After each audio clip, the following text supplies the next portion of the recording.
Racing isn't easy, but experiencing it is. iRacing puts you in the driver's seat with the industry's leading sim racing game.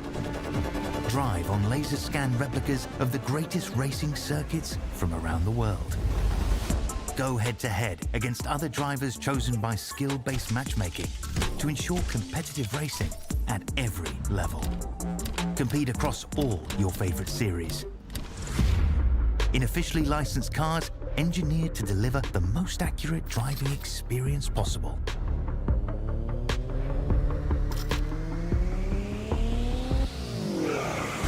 Join a race or host your own with players from across the globe.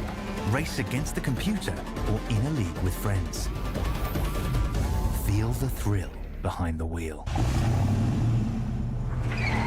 Visit iRacing.com.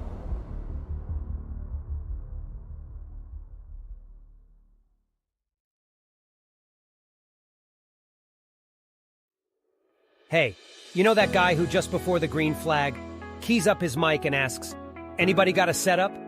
Well, this is him. This is Adam, and hey, Adam needs some help. On the other hand, this guy over here, this is Steve. Steve is a solid racer and he knows his way around the garage. Steve's problem is time. With a job and a family, he can't find enough time to build competitive setups and to race as often as he likes. But as luck would have it, Steve knows a secret. He lets the Majors Garage crew chiefs do the setup work so he can focus on the racing.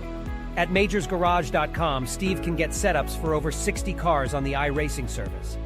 So no matter what series he wants to jump into, he is covered. Somebody, anybody, really should tell Adam. See you at the garage.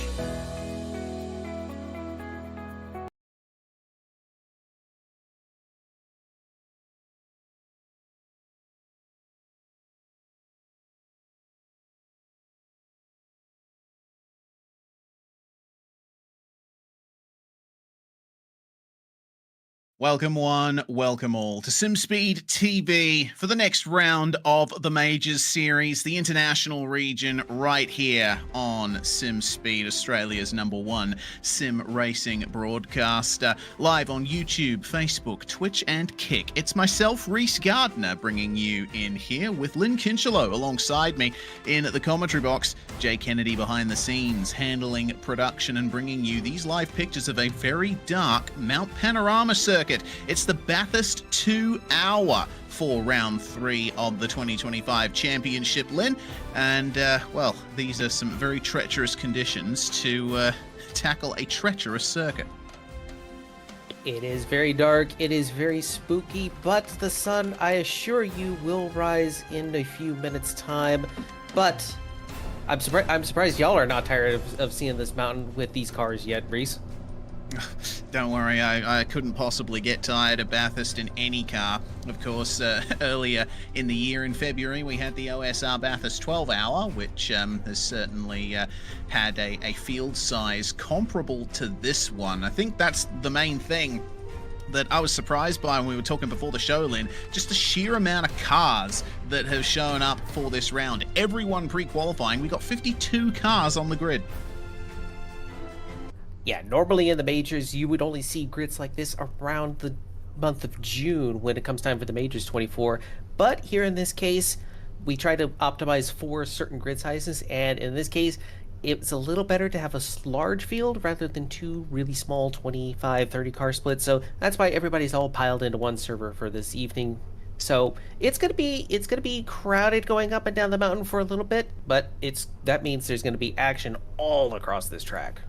Oh yeah, absolutely. It's going to be a very crowded circuit here with plenty to talk about coming out of the second round of the championship. Let's check out the Mount Panorama circuit very briefly before we dive into the goings-on on schedule for today. Pretty much the iconic Australian circuit is Mount Panorama. Anyone who's remotely into motorsport probably knows about this place. Opened in 1938, constructed as a scenic drive round the Bald Hills on the outskirts of Bathurst, New South Wales. It is 23 turns, formerly 21 turns of absolute terror. The walls are very close at all times. It's a public road for most of the year, and you do get a couple of long straights for slipstreaming, Lynn, but those overtaking opportunities at the end of those straights are pretty much the only clear ones you're going to get. In many ways, Reese, this is a hybrid of a proper road course, but as you said, the close confines of the walls up on the hill, going up past Griffin's Bend, it's basically street circuit the whole way up and then back down the mountain through Forest Elbow. It's going to be very difficult for these drivers, especially in the early going, to find space to get into a rhythm, try to get picking their way through this field as best they can without trying to crash up on the mountain. If I recall correctly, in the past, the Majors has had a mandatory tow rule from Griffin's Bend to Forest Elbow. So we'll have to see if cars happen to crash up on the hill, they may be required to tow immediately rather than try to risk getting back out there, because there's, as you said, 52 cars in this field. There's plenty of them to bounce off of. Oh yeah, absolutely. Plenty of cars, plenty of walls, plenty of corners, each of which you have to tackle as we make our way to the end of this warm-up session. So as we start this race in the dark, only 20 degrees Celsius, both air and track temperature. That track temp will obviously rise as the race goes on, but considering the sun up time, it's probably going to be interesting to see how high that sun actually gets. Only a 120-minute race. Some fuel saving will be needed to make it a single stopper in these cars, but you can do it. Of course, all drivers will get one spare car over the course of the race. There is live race control for this, but there's no full course yellows, which ties into that mandatory tow rule that you were talking about just before, Lynn. Yeah, nearest I could tell, sunrise is going to be in about 30 minutes time in sim, and you mentioned with no full course cautions, you're just gonna have to be very efficient with how you drive this field in the up and down the race. Meanwhile, let's take a look at the championship standings. Indeed, Ben Doughty is the one leading the way, and not by much, only 16 points ahead of Garen Batten. Hayden Kirk is definitely bringing up the fantastic representation from Kiwi Sim Racing Speed Nation, along with Ewan Baker, Robert Northway, and Dylan Jordan. 5 cars in the top 7, the other 2 being Fusion Gold, though 2 separate sub-teams. Chris Tito and Robert Deloach, only 6 points between them, and Jason Lotteridge is rounding out our championship top 10 in the overall driver standings. Of course, not the only championship that the Majors has going here today. Unfortunately, we do not have a graphic for the Legends standings, but rest assured, the Legends Championship for drivers over 50 years of age alive and well, though Daniel Stevens, unfortunately, not going to be present for this one, I think. He is out there. Okay. We got some bad news from the camp of Dan Stevens on Saturday, apparently dropping a 650 kilogram steel beam on his hand. So he is racing out there injured. I think he'll be hopped up on quite a few painkillers here today. Did you say 650 kilograms? That's what Jay told me. That is a massive item. I don't care who you are. 1,300 pounds. Yeah, that is the same amount of weight as some of the race cars you might find on the iRacing service. So I'm impressed that he's even able to make the start.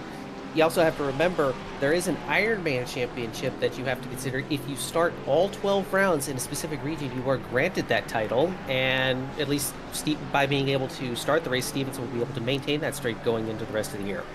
This is true. So there's every chance that Stevens might ultimately... Oh, we love you too, Stephen Koenig, here on the Zoom wall as well. So, yeah, unclear how long Dan Stevens is going to be able to make it into this race with that injury, especially around a track like this, but I'm sure that he'll give it a red-hot go as he always does. His teammate at Middle Finger Racing, Gavin Barber, is certainly getting a workout in the motion rig, as he makes his way around the circuit. We'll be hoping for another good result for Middle Finger Racing in a race that is dominated by Acuras. So yeah, I'm looking forward to seeing if any of the other cars in the field, hello to you too, Gav, looking forward to seeing if the other cars in the field will be able to take it to these Acuras, which seem to be the car of choice around here. Yep, it's a plurality of Acuras that dominate the field. There's a total of 17 currently entered out of the 52 cars present. Of the GT3s, 9 out of the 10 total are all together. The only one missing, poor old Lamborghini. Nobody wants to bring a bull along as we take a look at Thomas Hinz in a Ford Mustang, one of the 2 cars in second place alongside the Ferraris. And this is my personal preference. I know broadcasters are supposed to be unbiased, but there's just something about this Mustang that just looks awesome to me. Yeah, it's a very nice looking GT3 car. So there's no bull representation, but there's plenty of horses in the form of the Mustang and the Ferrari. So we shall see if any of them will be able to dethrone the very fast Acuras, which are currently occupying those top 4 spots in the practice standings. Got Sam Sutton, top non-Acura in the Mustang. Henry Thomas Kircher in the Ferrari in 6th place. But yeah, the top 10 is dominated by Acuras with only 1 Ferrari and 2 Fords to speak of. And Russ Green in one of, I believe, the only Mercedes in the field there, finding his way into 11th place, which is certainly interesting. The Mercedes hasn't been the most popular GT3 car in the last few builds, so it's good to see it's still getting some representation. One of the older cars on the service, it's the second iteration for the Mercedes, and as you say, not very popular these days. Everybody likes to play with the shiny new toys, Acura being the most recent release in the 2025 Season 1 build, just a couple of months ago. Nothing new this season yet, but with the balance of power as it stands right now, obviously a lot of people seem to think that they can make this fuel last in the Acura. There's been some rumors that the one-stop is definitely viable if you could lift and coast at the front of the field, but I would also expect some of the people maybe from 15th on back to try a deliberate two-stopper. Most of the fuel tanks going anywhere from about 26 US gallons to about 30. So the fuel consumption definitely is going to be something to keep an eye on, as there are no tire limits in this event. Yes, of course. Yeah, no limit on tires, but of course you're only going to be able to burn so much fuel before you have to come in for a stop. And yeah, it's some interesting strategy talk there. I would think that it would be the drivers in the midfield who'd be wanting to go for the Daryl Hockey spinning in the S's down to the dipper. Probably going to be seeing that a few times today. I would expect the drivers in the midfield to be going for the fuel save strategy, because they're the ones that are going to have cars in front of them assisting in the slipstream. And well, it's difficult to pass around here if you're not down the bottom of the circuit either. So yeah, a little bit of a flip from what I was expecting. The way it was described to me from Ross Banfield of Unorthodox Motorsports is, in order to maximize the fuel save, you want to be at the front of the field so you can coast when you want to maximize the fuel strategy. If you're stuck in the middle of the pack, your pace is not necessarily your own. You're stuck, but with whatever the cars around you are doing. So you may try to fuel save, but if you're constantly getting pressured from both the front and the rear, you may have to burn that fuel just to hang on to what you got. Yeah, that's a fair assessment. Well, good information regardless. So we're about to enter the final minute of the practice session, and it seems a fair few cars for Ewan Baker to work his way past as he makes his way up the hill. One of the other Acuras spun on the exit of the cutting as he makes his way over the top to McPhillamy Park. I love seeing cars come across that hill in the dark. I've been to the Bathurst 12-hour quite a few times in the real world, as we get on board with Justin Morton to see how that situation came about. just like he lost the rear end in these very cool conditions. It can be very easy to lose the rear when the track is cold, and by goes Ewan Baker. But honestly, in the real world, you get up in the dark, you go to the top of the McPhillamy Park campground, go to the side of the track, and then when the race starts, you get this wall of sound and then a whole stream of headlights coming over the rise just in front of you. It's one of the best experiences in the world, and I certainly hope I can experience it again someday. Hello, daylight, as we get ready for the end of the practice session and the grid for round 3 of the Majors International Region for 2024. And of course, the grid has been set by the pre-race qualifying throughout the week, and we will find our way through to that very shortly. See exactly who is starting up the front. It's a very foggy, very dark Mount Panorama, and greeting it first up is going to be Benjamin Roberts in car number 74. He is going to start on pole position alongside Kiwi Sim Racing's Ewan Baker. Mark Newton is going to start in 3rd spot for Middle Finger Racing, with James Walker alongside him. Some very good representation from the teams there, but all Acuras in the top 4. Sam Sutton, the first non-Acura Mustang, 5th place alongside Robert Northway, the reigning champion of the International Region. In 7th spot, Daniel Stevens, racing injured, we have to highlight, as we had in the practice session, starting alongside Thomas Hinds on the 4th row. And rounding out the top 10, Henry Thomas Kircher and Edward Shelley. Moving right along real quick, we're about to get going. Russ Green and Ben Doty make up row number 6 right there. Gavin Cox and Justin Morton ringing in from the Americas region, starting on row number 7. David Johnson, Daryl Hockey, I believe that is a ringer at the moment, but representing Kingsman Racing there. Gavin Barber starts way back in 17th position alongside Garen Patton in 18th. As they make their way around the chase, Stuart Elder and Hayden Kirk make up the remainder of the top 20.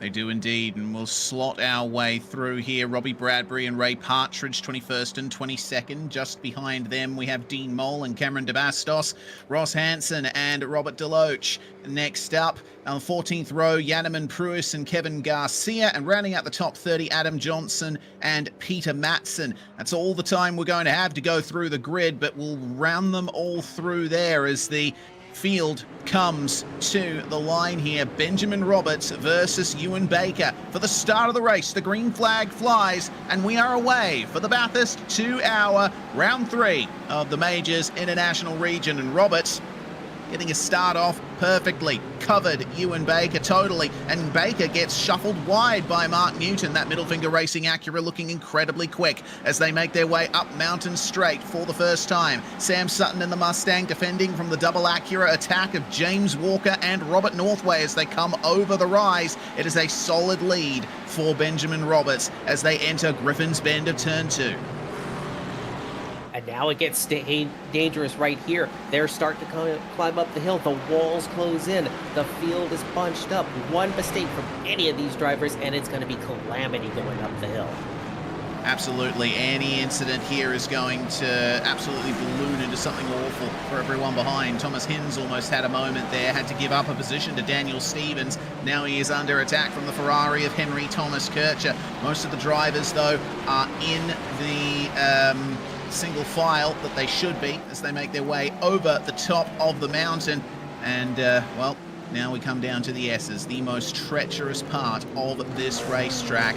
Roberts goes through cleanly. There's no opportunities for passing here. Sutton's still holding off Walker and Northway on the way down to Forest Elbow. But this is the point where you start to get that exit and pull your way along Conrod Straight. Oh, looks like James Walker hit the wall on the exit of Forest Elbow. And he has lost touch with Sam Sutton.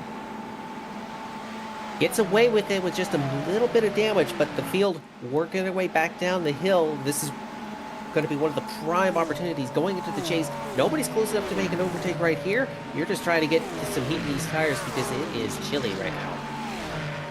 Oh yeah, it certainly is. Very chilly indeed, and a lot of fog on the cards here. David Johnson up in 14th place, up one position here. Both he and Justin Morton finding their way past Gavin Cox on the first lap here. So now, keep our eyes out for Brian Scrivener too, who is down in plumb last, 52nd place. 3 spots down. Kevin Garcia also trying to make his way further up into the top 30. Garcia down 2 spots himself. Not much of a change in the running order, apart from Chris Yatito in 46th place. There's the replay there of James Walker tapping the wall on the exit of Forest Elbow, and there's drama at turn 1. Try to get a look at the situation right here. Pan the camera back over. The 950 is sideways. This is Roger Shank. This is the one Audi in the field, and it looks like he got together with Tilson of the independent squad, and that's a missing rear wing, so obviously some significant contact has occurred here. Yeah, it looks like it has. It's not ideal at all. Well, turn 1, obviously not the most ideal place to have a crash. You're going to have to make your way around the whole circuit in order to get back to the pits. But for the time being, it seems that Roger Shank and Craig Tilson licking their wounds for now. We're going to see how it happened here. Sole Audi in the field, and it just looks like a bit of a botched move there, I think. Craig Tilson doing nothing wrong there. I get the feeling Roger Shank was just a bit too late on the brakes.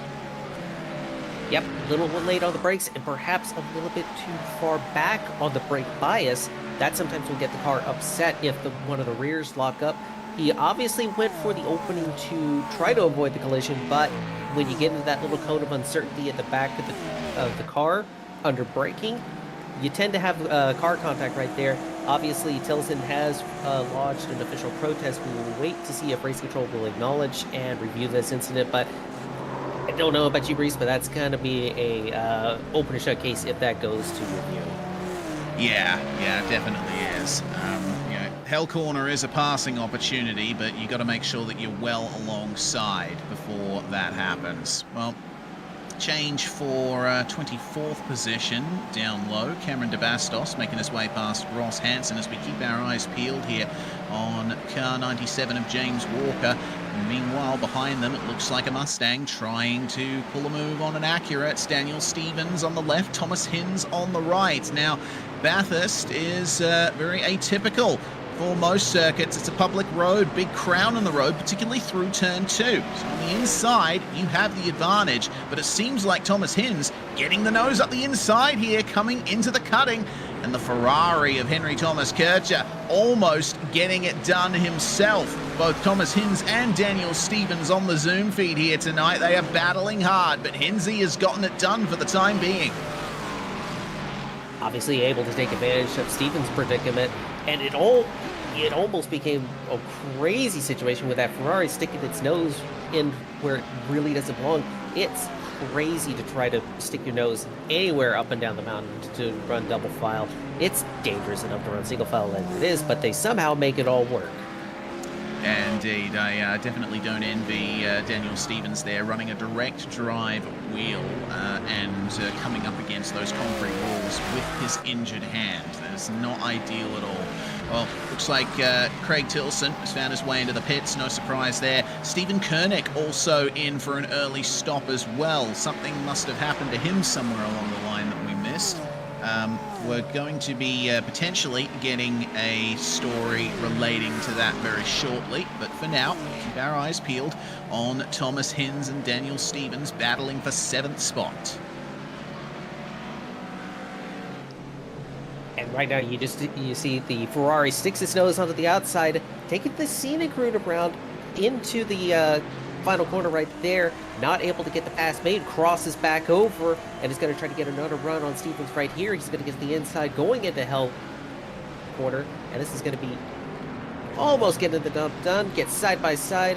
Oh, but he can't get the power back down. They're going to stay side by side. Oh, and banging doors. Hello, this is GT3 racing. This is not stock cars or supercars. What are you doing?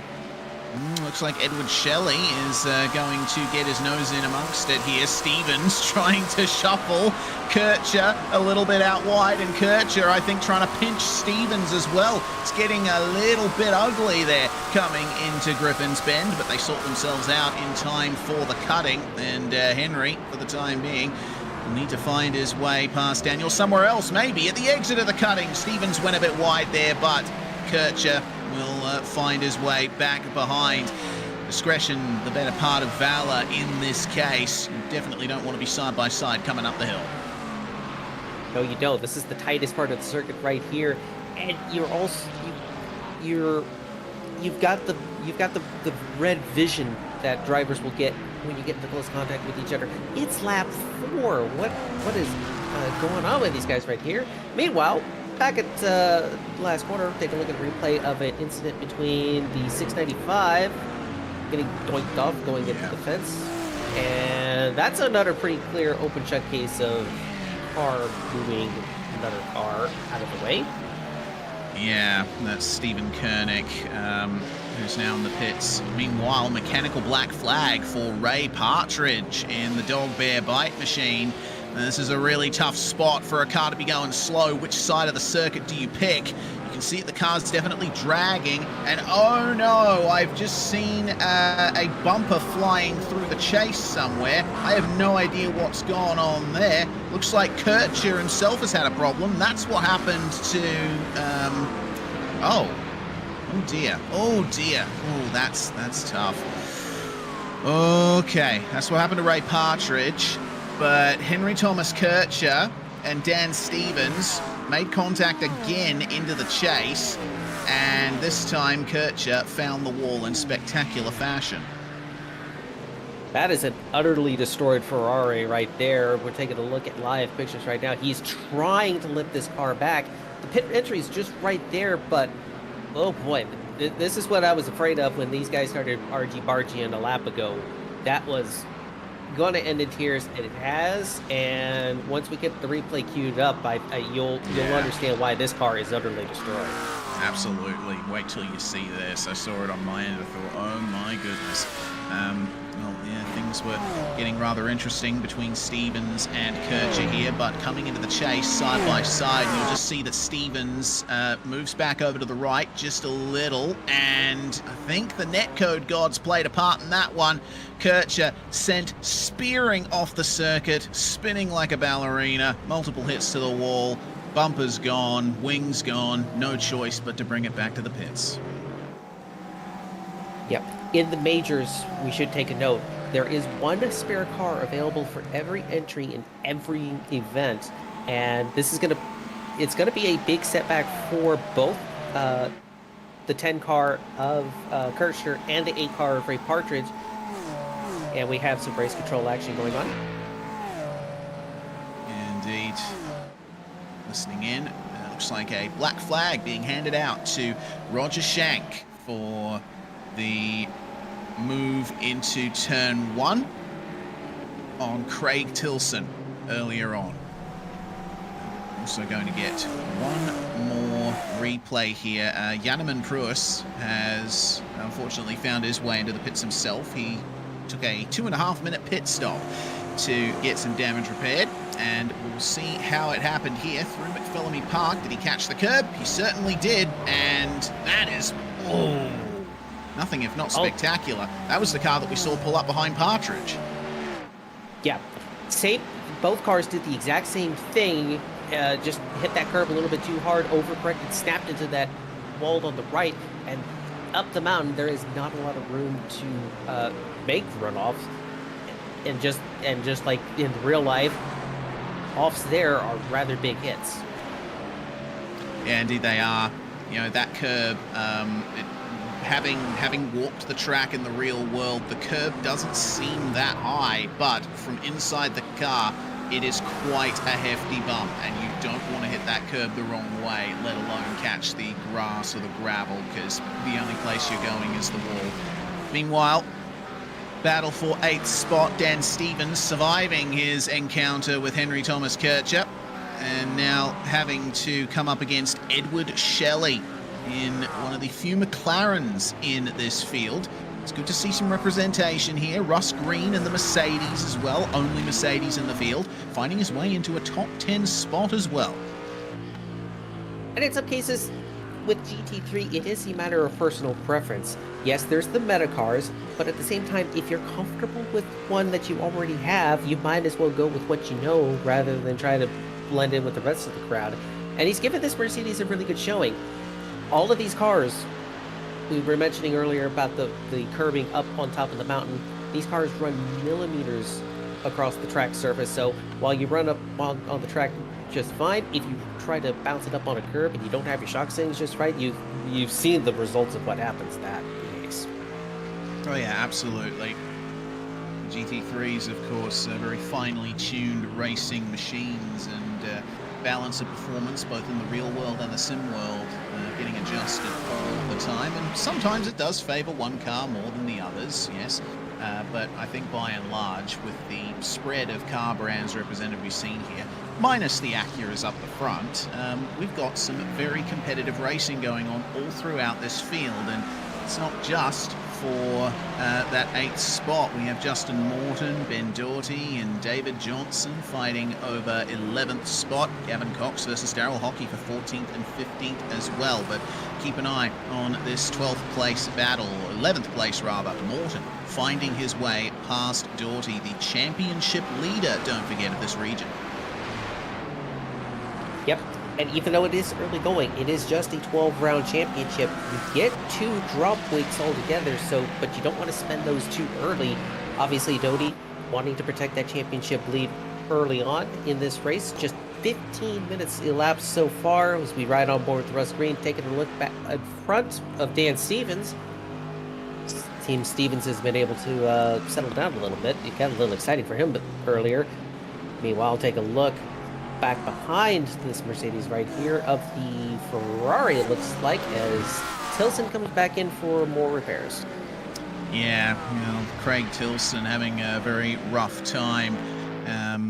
He's only completed 3 laps of this race so far, whereas everyone else is on their 7th lap of this stint. So it's some tough going for the likes of Clint Day, Stephen Koenig, and Craig Tilson, Janneman Pruis as well.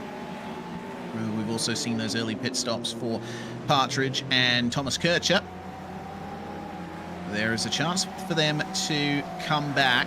Remember, if they want to make it a one-stopper, it's likely going to be a fuel saver, but these guys who have pitted early, they've had a chance to top up the fuel tanks, and they might be able to play around with this strategy a bit more as a result. Yeah, obviously not going to be able to make it the rest of the way from here, but that gives you a little more flexibility in when you pit next. You'd be able to go longer on the stint, perhaps run the overcut, and especially you want to have fresher tires at the end to be able to make moves. For the most part, the tires are relatively balanced the whole stint, but there's nothing wrong with having a little fresh rubber. Oh, the 46 has gone around. Oh no, Paul McKenzie running in the sort of lower midfield area, and that's a problem in the Porsche down at Murray's Corner. I wonder how this might have happened for him. Looks like the front end of that Porsche is looking a little worse for wear. I'm guessing a head-on collision with the barrier thanks to a spin and catching the grass and gravel and crunch. To paraphrase a famous tune, he fought the lawn and the lawn won. And then the wall came in with the assist to knock a hole in the radiator. So unfortunately, he just missed pit entry, and if he tried to backtrack too far to try to get in, get a little cheeky with the faster pair, the sim does not like it if you go counter-course driving and will throw you out of the race. Yeah, indeed. It's a really tough situation for you to be in, you know. You have an incident at the last corner or at the first corner, it's it's a long way back around the circuit for a full lap. before you can get into the pits. Meanwhile, another problem, this time for Daryl Hockey in the Mustang. Careful, mate. Ooh, evidently some problems here. Keeping the car in a straight line, and I can understand why. Whatever happened to that car, it was big, and it happened across the top. He was running at 15th. And I say was because he loops it around under braking, backs into the Falcon tire barrier, and knocks the rear wing off, and take the scoot out of the way in time. The wing is just going to have to be left behind. He's going to have to come get a new one. You see there was an Acura coming through as well that tagged his front bumper a little bit, so I think that might have done some minor damage to his front suspension, but he's not pitting. That's bizarre there for Daryl Hockey. I don't know if he's aware that the rear wing is gone on that car. Hopefully he can get it back to the pit safely and get it repaired. Benjamin Roberts versus Ewan Baker, meanwhile, for the lead of the race. There's been so much happening throughout this field. We haven't been able to dedicate much time to the lead battle. Well, it's starting to happen now. Ewan Baker taking 10th or so out of Benjamin Roberts over the last lap. So it's on. Yep, just running a couple of tenths quicker every lap, able to take this gap out of the way. They have been consistently running in the the high 203s to low 204s. So obviously a little bit of fuel saving in comparison to what you would be at full tilt, which would be in the mid to low 203s. So these guys definitely want to be trying to stretch this fuel out as best they can, or conversely, push the other guy into consuming more fuel. Yeah, so which strategy is Ewan Baker going to be going for here? Meanwhile, take another look at the 575. Obviously, it's entirely possible he may not be aware that his wing was initially, but he definitely knows about it now because this car has been slip sliding all the way, and that vehicle in front of him is the 698 who's going to spin out.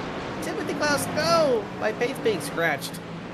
Oh dear, yeah, I keep forgetting about that, Lynn. You are responsible for a lot of paints in this field, but the 698 of Timothy Klaus here, going for a spin, coming up the hill.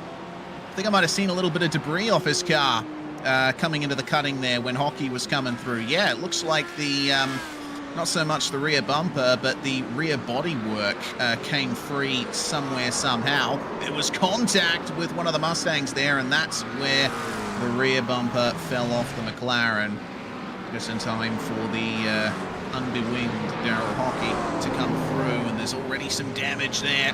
Aerodynamically compromised and not much grip on the rear for Timothy Klaus. Now, who was that Mustang that made contact with him is the question. Yeah, we're going to get that sussed out in a moment because, speaking somewhat biased, I do want to find the culprit for this because those rear bumpers are very expensive. The other thing to keep in mind, that missing that rear bodywork will compromise the. We got to look at the replay. I think it might be 37. Nope. As we pass by that stricken Mustang here, trying to go side by side through turn number 2. Yeah, that doesn't gonna work. Sorry. No, certainly not. If you want to make a pass into the cutting, you either got to be very brave or fully alongside the car you're trying to pass, because when you're approaching that corner at speed, got a wall either side, and there is no room for error. Well, now we find our way back to the front to hear that Mark Newton is the fastest car on track right now. So what that tells me is our top two probably well and truly in fuel-saving mode by now, Lynn. Benjamin Roberts and Ewan Baker running consistent 204 mids. Mark Newton with a 204.1 on the last lap, and he is gaining hard. And he's also dragging the 680 of Sam Sutton along with him. They're both in the low 204s right here. If they're not confident in trying to do the one-stop, they could definitely make a two-stop work. Not to mention, if they're running lighter on fuel as they work around the car pitting out on the outlap, if they're running light on fuel, they could definitely push harder now and be able to duck in later as they force the front two to spend a little extra resource trying to get up and down this hill. Yeah, well, you could see that Roberts and Baker have responded, haven't they? They've run low 204s now, and it's a 204.0 from Ewan Baker. Quickest car on track that lap. Meanwhile, Newton could only manage a 204.3, so they have started to gain quite a bit here. Meanwhile, Russ Green, Mercedes represent the inside of Daniel Stevens at turn 2, and that is how you get the move done at Griffins. Yep, nice clean move. Has maintained the dominant position, and Stevens had no choice but to give it up. And also, it helps a little bit that you make that pass clean, because as we've seen before, if you do a little argy-bargy, don't be surprised if you get bargy-argy back. Indeed. Clint Day back in the pit lane. He's one of the... Oh dear. Craig Tilson. His troubles continuing in that number 22. Stopped in the S's. Remember, no full course yellows. So I think he's just waiting for a gap here. And he'll be able to continue on, but evidently having some kind of issue up the top of the mountain.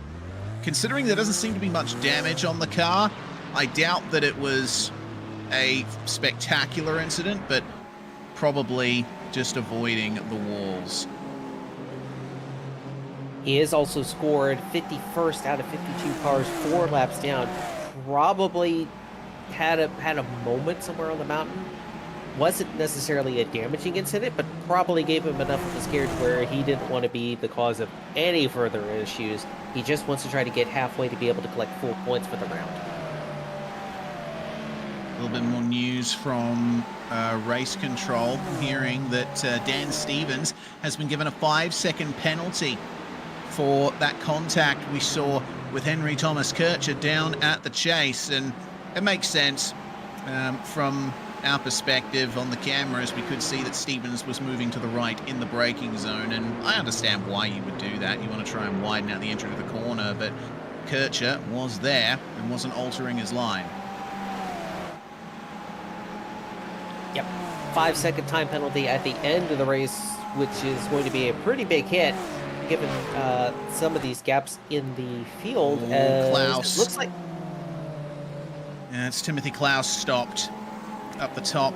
I was focused on him on my end, and I watched him spin and then reverse back onto the racetrack, and I thought to myself, oh, that's a little bit too far.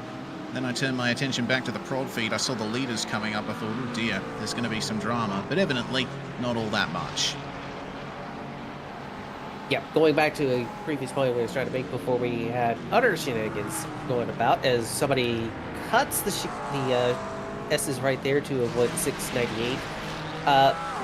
This rear bodywork on all of these cars is very finely tuned, so if you strip a part off of it, like the rear bumper, that the rear skirting doesn't have as much airflow to direct over it, and obviously this car is experiencing a lot of loss of grip over the rear, so hopefully Klaus will think about bringing this in, getting that spare car out and going again, because this isn't working out. Yeah, so car 28 as well with a problem, and man, big spin. Fortunately, clear track, but had to tow. Oh dear, Gavin Cox versus Hayden Kirk for 16th place.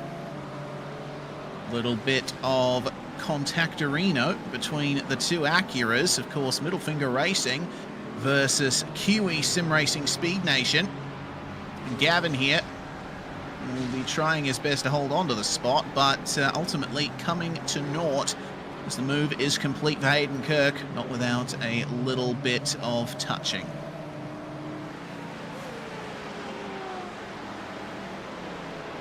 Meanwhile, back at the ranch, it looks like race control is debating on where to assign the penalty for Stevens.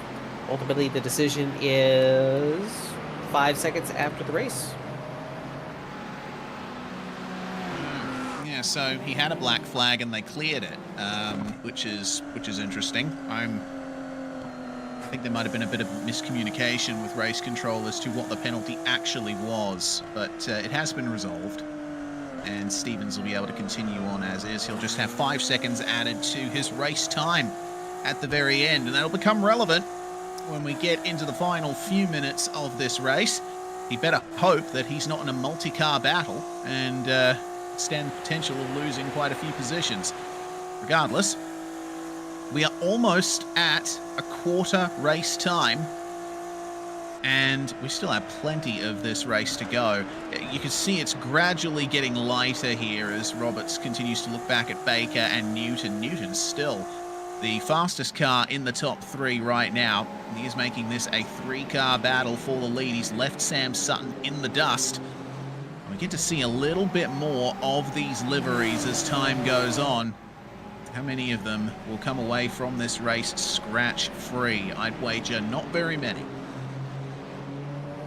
I'll go under that. I think all of these cars will get some sort of battle scars by the end of this. But in the meantime, at the moment, the sun rises, these cars look good, and it's a three-way fight for the lead right now as Russo hits in the back for extended service. That looks to be a tow time, but I digress. Meanwhile, look up the hill.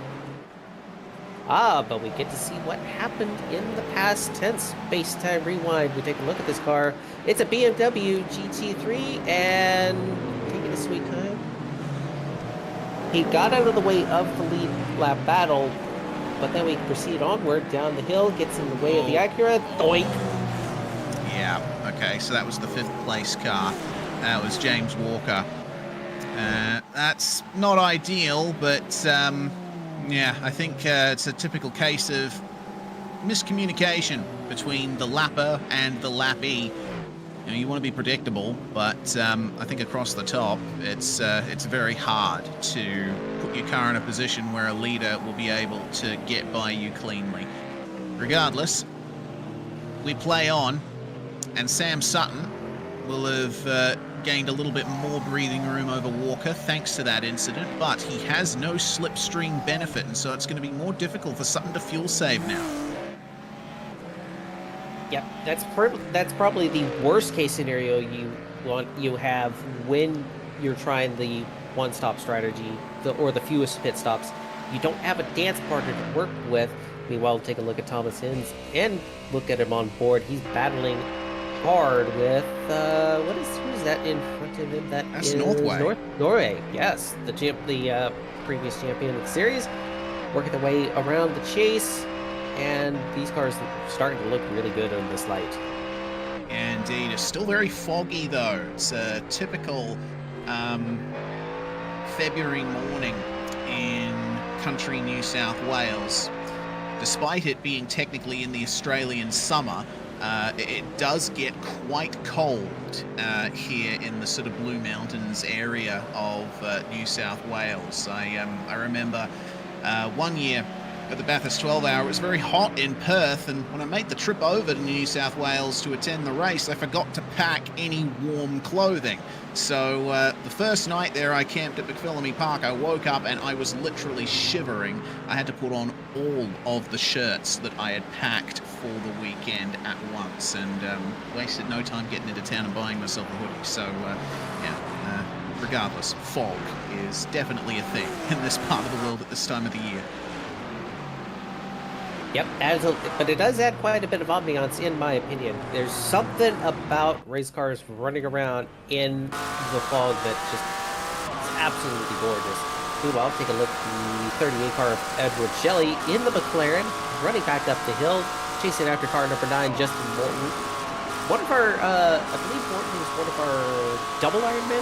I made the list, I've already forgotten who's all on that list, but I digress. Obviously, having a pretty quiet run right now, just following each other up and down the hill.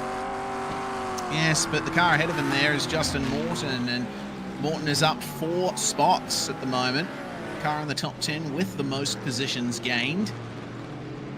And he's kept it clean, he's kept it safe, which is the main deal around this circuit. Mount Panorama is one of those circuits that you have to respect, otherwise it will cane you to the moon and back. And even then, even if you keep it safe and consistent the whole way around, it can still bite you with only a moment's notice. Chris Utito, though, is the man with the most positions gained in this field. 20 spots. That is quite impressive.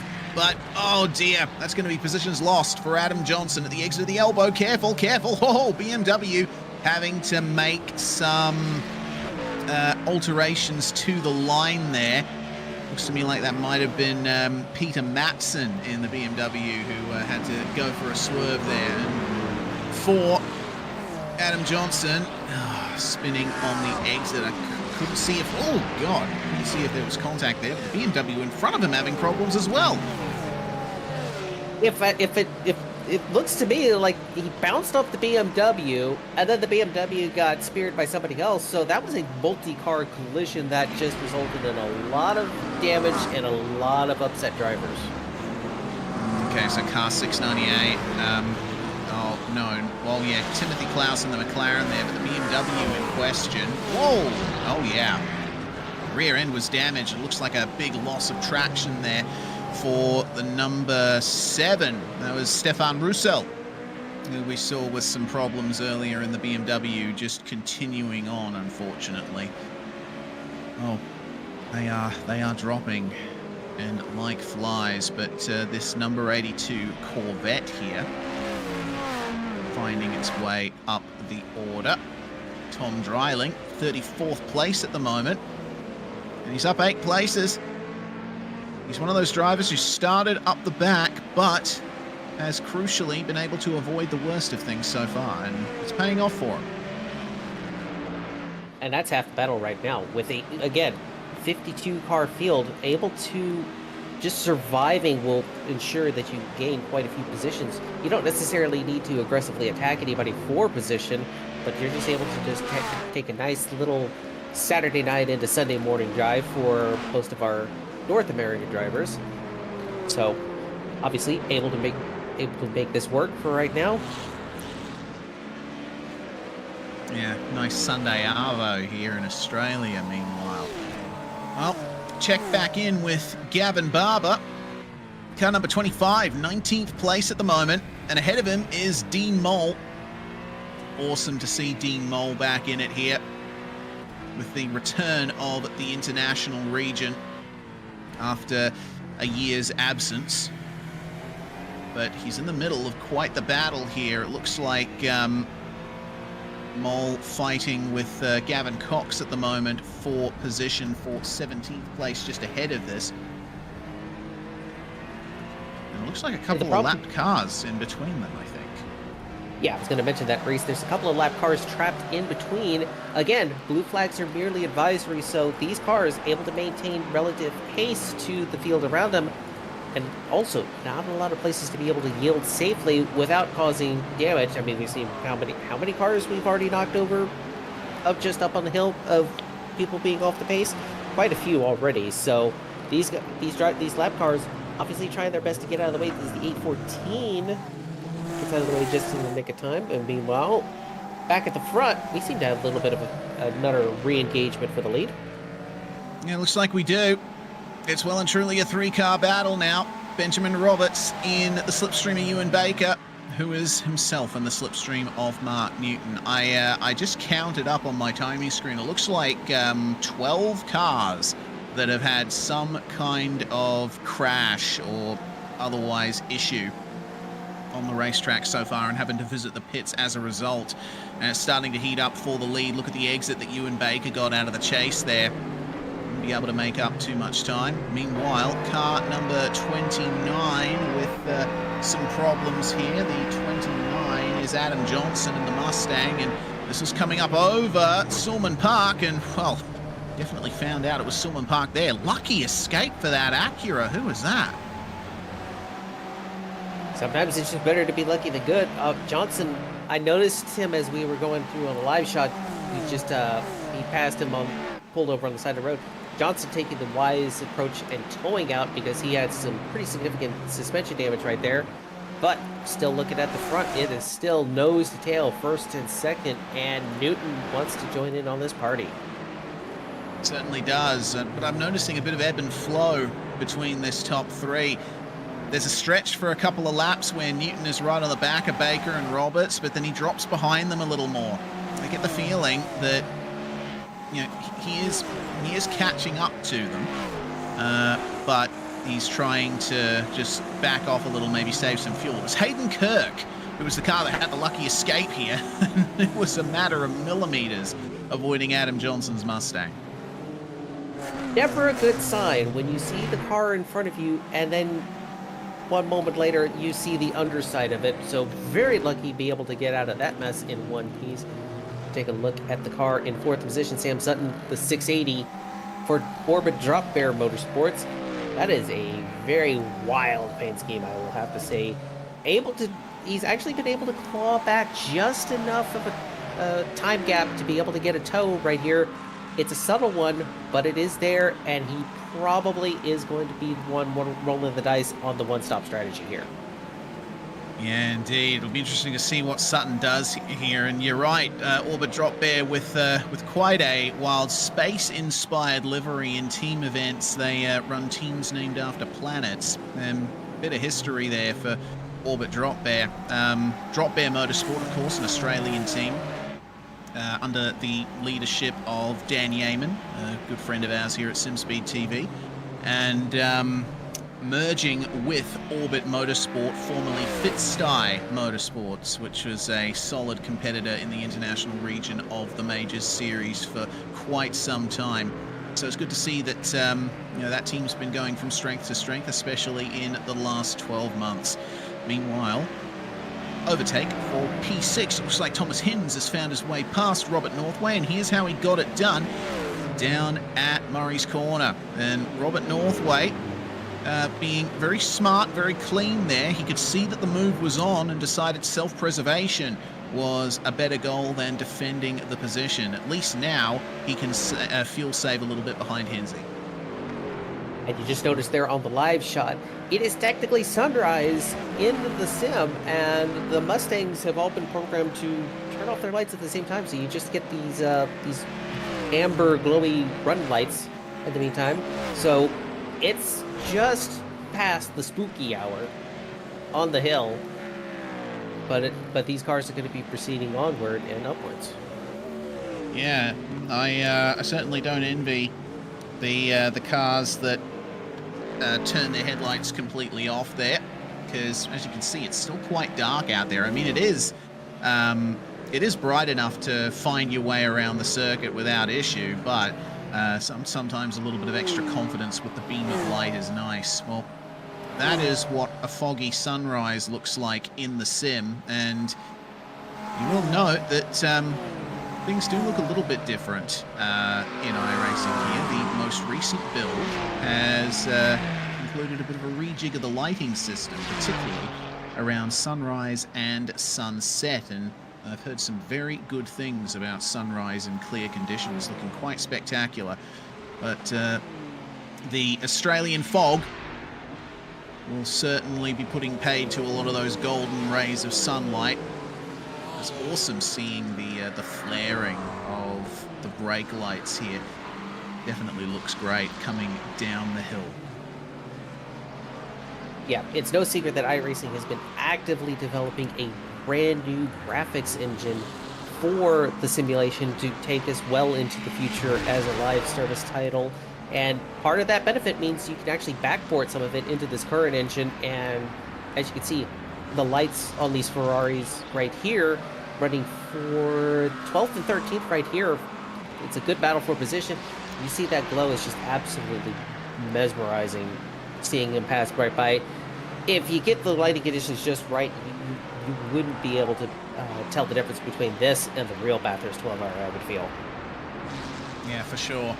Really like seeing the flaring of these lights on the broadcast cameras, and also noting that, yeah, I'm a little I like you. I am a bit disappointed that no one's decided to go for the Lamborghini, because there's a couple of headlight options for that car.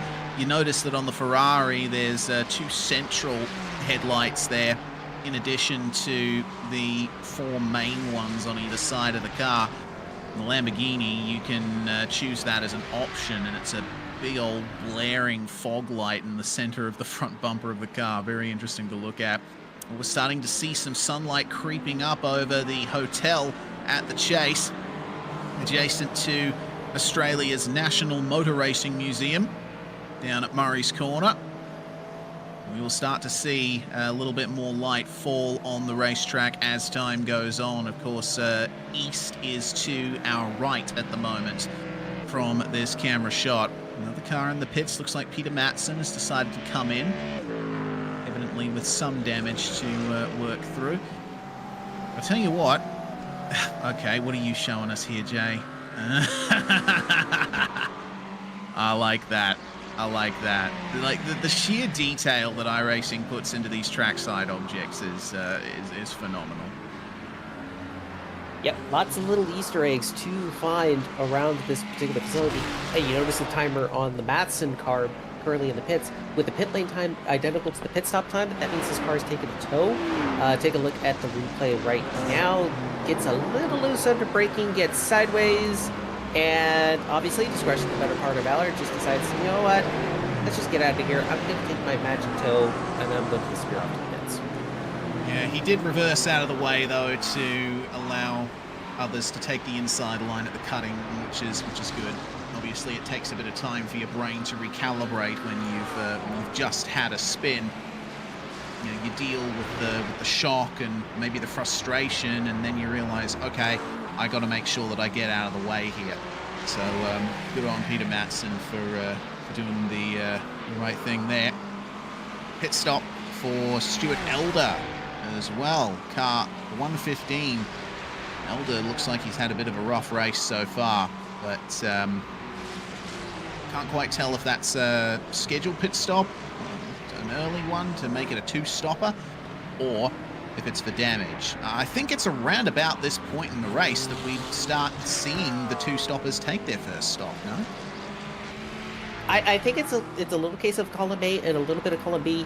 He did get into an incident on the top of the hill, but he kept the car going, which has allowed him to take an organic pit stop. So it is the right time for a two-stopper, so he'll at least be able to decide if he wants to take the spare car. Sorry, I just happened to be watching him live, and he cut the pit exit line really close. I thought he was going to get a sim-assigned penalty, but I digress. It's an opportunity to get some fresh tires on it, get a full load of fuel, or, you know, maybe short fill it and try to divide the remaining 1 hour and 16 minutes of this race in half. Yeah, it could be a good play from Stuart Elder there. First person to throw up the flag and say, I am going to be taking this strategy here. Timothy Klaus also coming into the pits, and well, he it looks like that might be a tow, actually. Yeah, it is. Unfortunately, Mr. Klaus already had some rough goings, and it seems that it's all come to a head for him there. Making a note of another incident with car 37 had some sort of mechanical issue in real life. Something about a screen freeze he was mentioning in the chat, and meanwhile we take a look at the most recent Klaus incident, spinning it off into turn number 3. Sir, those parts are very expensive. I'm going to be very busy for the next week trying to get these cars ready for the Le Mans round coming up. Indeed. That's actually the second time that Klaus has lost the rear bodywork from that McLaren. Hopefully he can get back out there and at least see the checkered flag, but it can be tough around a circuit like this. Well, lead battle still on here. Car 74 of Benjamin Roberts leading the Acura trio at the front, but Sam Sutton in the Mustang starting to gain on these guys. He is at points showing within a second of Mark Newton. So let's see how this battle goes here. Sutton's been driving the wheels off that Mustang, trying to keep up with the Acuras here. And now he will be rewarded with a bit of slipstream. But remember, he did spend a lot of time running on his own. So, you know, the gears will be turning in these drivers' heads. Have they saved enough fuel to make it a one-stopper, or will they just have to bite the bullet and come into the pits in the next couple of laps, make it a two-stopper? And for each driver, only they know exactly what kind of fuel consumption they are, and that's apparently a nice place to have a banquet of some sort. I digress. But going back to my original point, you know what you start with. If you subtract what you did on the abbreviated pace lap, you know what fuel number you need to hit to make this one stop work, and you're looking down at your dash, you're mentally crunching the numbers. I hope you're not physically crunching the numbers, because that's a hand off the wheel. That would be very upsetting, but most of the sim drivers would probably have some telemetry. Meanwhile, whoa, what's this? This is getting a little spicy right here. It certainly is. Bit of smoke up ahead of these guys as the top 4 closes in down the S's. Looks like potentially either Matt Chalker or Stuart Elder here. Chalker in the Mustang. Unfortunately, this is an all right place to let the leaders go. The Kingsman number 37, as you mentioned, potential issue in the real world, putting paid to his chances there. But he lifts off. Oh, sorry for stepping over you, Reese. I was just going to say, I thought he would have let everybody by real quick. Look out! This is going to be dangerous right here. He gets in the way of the P3 right there. I thought he was going to let everybody through, but no, he does not. And there's dust and sand and all sorts of stuff down right there. Chalker finally bails out of this. Yeah, indeed. Oh, it's difficult to let the leaders go there. I certainly don't envy Chalker's position. Mark Newton would have been hoping that he would get a line free there to continue pursuing Roberts and Baker, but unfortunately that little run-in has cost him some time. Now he's outside slipstream range and in danger of getting passed for third by Sam Sutton. But I don't think Sutton will make this overtake attempt. If he gets there, I think he would rather just have Newton be his drafting buddy, get all of that benefit. But it's going to definitely put Newton on the borderline. Still got to work your way through another 11 minutes and 40 seconds to exactly the 1 hour mark, and the earliest opportunity you could make this one stop work. Yeah, speaking of swaps, looks like Stuart Elder's actually brought his Fusion McLaren into the pits for the second time. That's curious. I'm not sure exactly what's gone on for him there, but evidently things not going entirely to plan. Yep, looks like it's an extended service right there as we see some cars peeling off. It's also entirely possible that if you've taken a faster pair in the first couple of minutes, in the first couple of laps or so, you may not have taken on fuel. You may just be like, you know what, I'm just going to keep what I've got and run to my previous schedule. Yes, it puts you a little bit behind the 8-ball later on, but if the goal is to minimize the amount of time you spend on pit road, you might as well minimize it as early as you can. Yeah, for sure. I mean, these cars can make it, round about an hour on the fuel tank, depending on your fuel usage. So if you're looking to make it a one-stopper, now is about the time you start thinking about coming to the pits, but I still think it's a bit too early for the one-stop.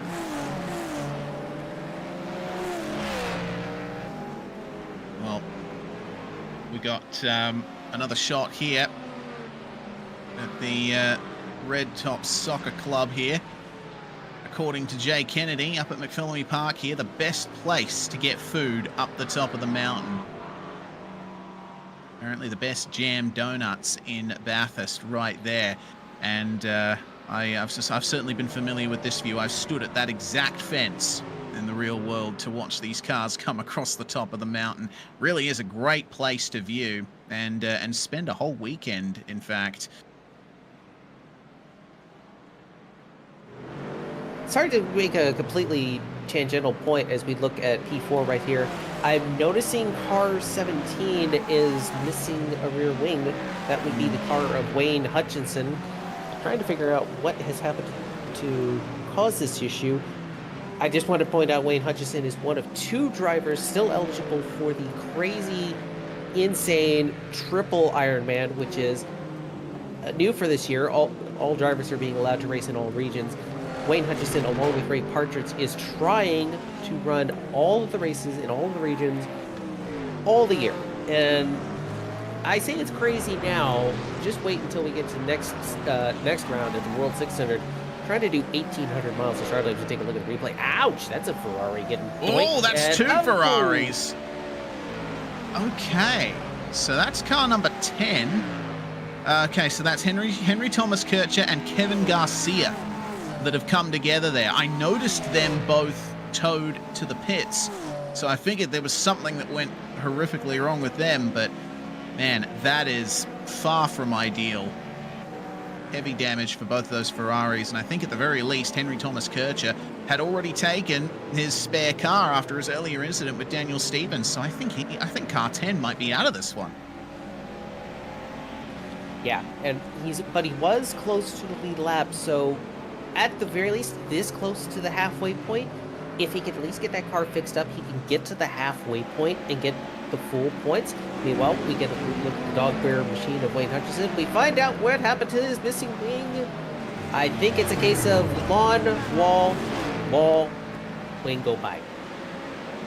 Yeah, wing go bye-bye. And it's an easy thing to do. The S is basically a whole braking zone for the dipper. So you're on the brakes the whole time down there, braking and turning at the same time, so you need to make sure that you get on the brakes at the exact right point, otherwise you're going to overshoot. Meanwhile, Sam Sutton still trying to chase down Mark Newton for third spot, but he's had to make his way past some lapped traffic there. That was in the form of Wayne Taylor and Tom Dreiling. James Walker getting past these two as well in the number 97 Fusion Acura. And of course, when you get to this point of the circuit, there is no way you're going to be able to fit these cars side by side without some kind of compromise. So Walker's going to have to wait here for the exit of Forest Elbow to get the move done on Mr. Taylor. On the power, make sure that you don't hit the wall, and maybe pick up a little bit of slipstream if you can. Wayne Taylor's going to lift off at some point and allow him past. There's the move. Yep, Taylor running 209s currently at the moment, compared to Walker's 205 last lap. We might not have seen it on the screen, but Taylor did the clever thing. He just tapped his brake pedal ever so slightly to indicate that he was ready to make that overtake happen. Walker was able to get around, and minimal time lost with the slipstream right there. Yeah, that's how you like to see the move being done on Conrad from the driver's seat. Coming up on an hour and 5 minutes to go. Ewan Baker still solidly in the wheel tracks of Benjamin Roberts here. These guys are definitely making it a one-stopper here. And we're getting look out! Oh, God! Oh, God! Oh, no! That's taken out Newton right there. That's major damage for the 685. That car, the 505 for Kevin Garcia, I think he just came out of the pits, and that car is utterly destroyed for another time. Oh, no. Mechanical black flag for Mark Newton. That is such a shame. Garcia losing the rear end coming into turn 2. Mark Newton having to take a tow. So Garcia got into the tyre bundles with the rear of the car. This is an incident that we've seen at Bathurst many times before in many categories. Lose the rear, heavy smash, and he couldn't move at this point as the leaders came through. And Mark Newton could do nothing to avoid that. Had already committed to the corner. There's no steering in that Acura at the moment. Such a shame for it to end that way. Newton put on a phenomenal drive up to that point, but well, even the very top can have problems here.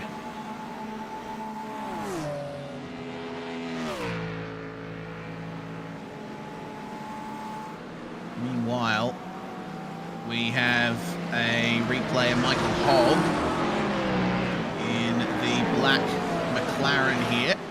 Side by side with the BMW. Oh, across the top. Oh dear. T-boned by a Porsche. and then has to try and get back up to speed as a whole gaggle of cars checks up behind. Playing a bit of ping pong with the walls as well. The drama never stops. And if you notice the numbers, the number boards on the windshield of these cars, that indicates the car position. That was racing for position, but at that point, with all of that traffic around you, I don't know if I would want to be fighting in that particular space right there. Meanwhile, take a look in the right-hand corner. Looks like a car, tailored car has disappeared off of timing screens. Okay, he appears to have towed again. So, meanwhile, here's the battle for 24. There's, like I said earlier, there's going to be a party everywhere on this circuit, both on the track, in the stands, on the hill. This is for 24th. Heath Mannering defending against Brock and several others. Meanwhile, back at pit road, what's happened here? Looks like maybe speeding on pit road. No? I'm hearing? It's an overshoot. Oh dear. Oh, that is probably the biggest pit stop overshoot I have ever seen. And even then, he had to drive forward into the pit box again. Oh dear, oh dear, oh dear. That was Wayne Taylor, I believe. I was about to say, as far as you can go without getting the counter course black flag, which would be an immediate disqualification. Even if you're in the pits, they do not like it when you do it there. Meanwhile, Daryl Hockey comes in from P38 roughly, as we take a look back at this battle for 24th, getting back onto racing topics. These cars are separated by a little over a second and a half. These guys, honestly, I'm surprised we haven't seen some of these cars peel off into the pits yet. I think the whole field is going to give this one stop a shot. Yeah, it's looking like it.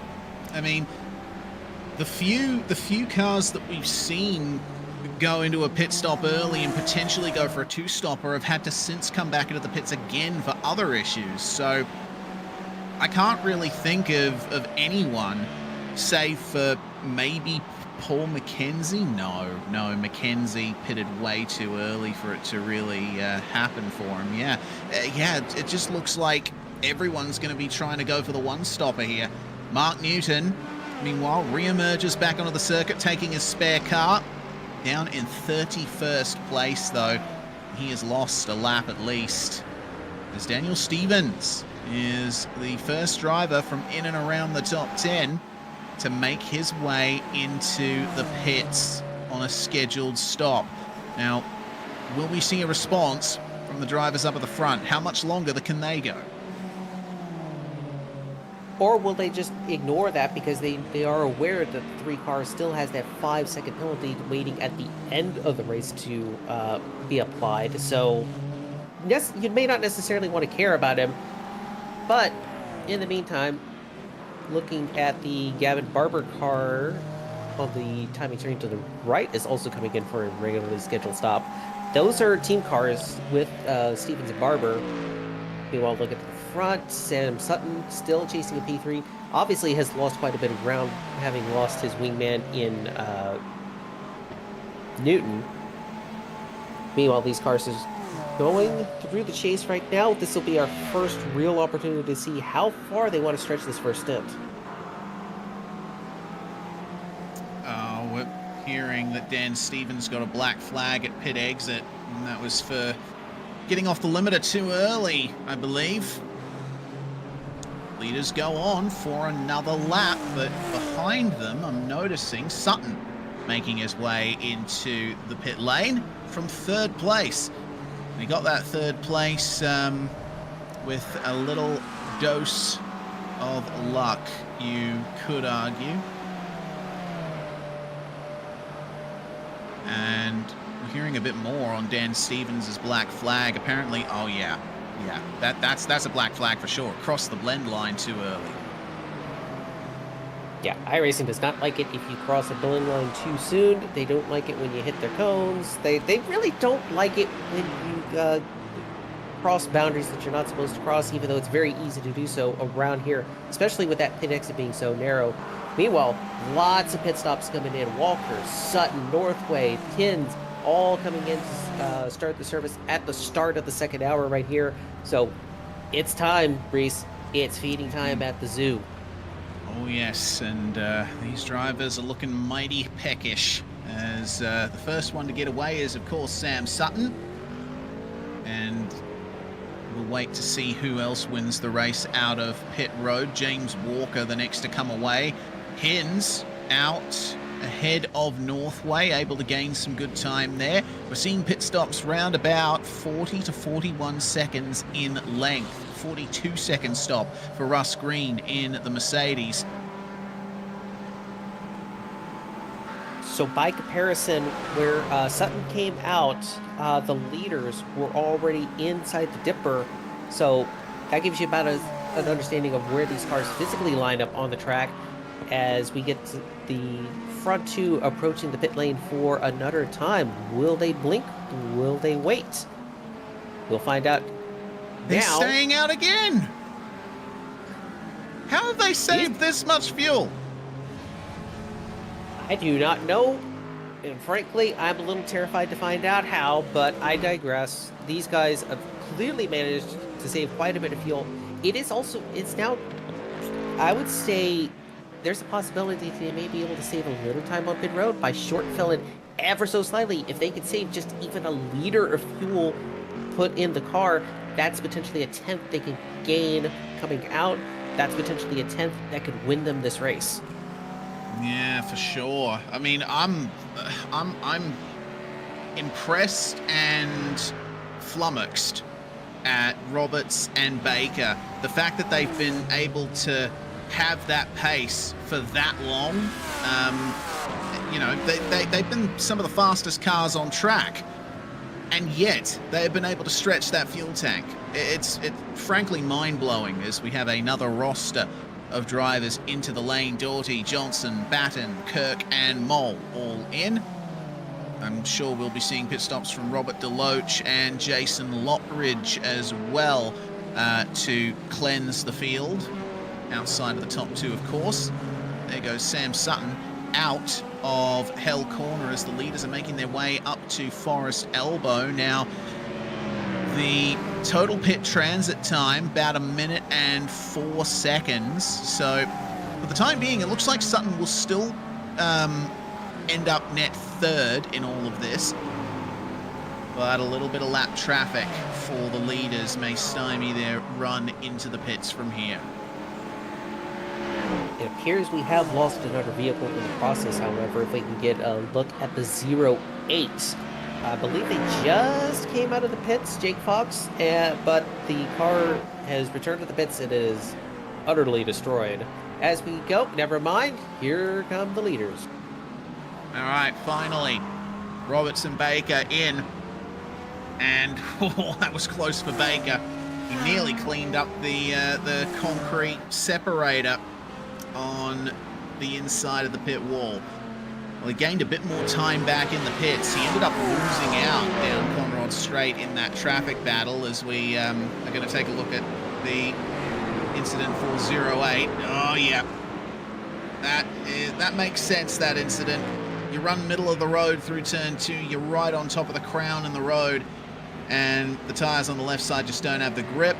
The Kingsman Racing Acura, unfortunately, will find itself beached on the curb for a brief moment. Well, here comes Sam Sutton down to the chase. Our leaders are off the jacks. They have fresh tyres. Now they just got to wait for that fuel.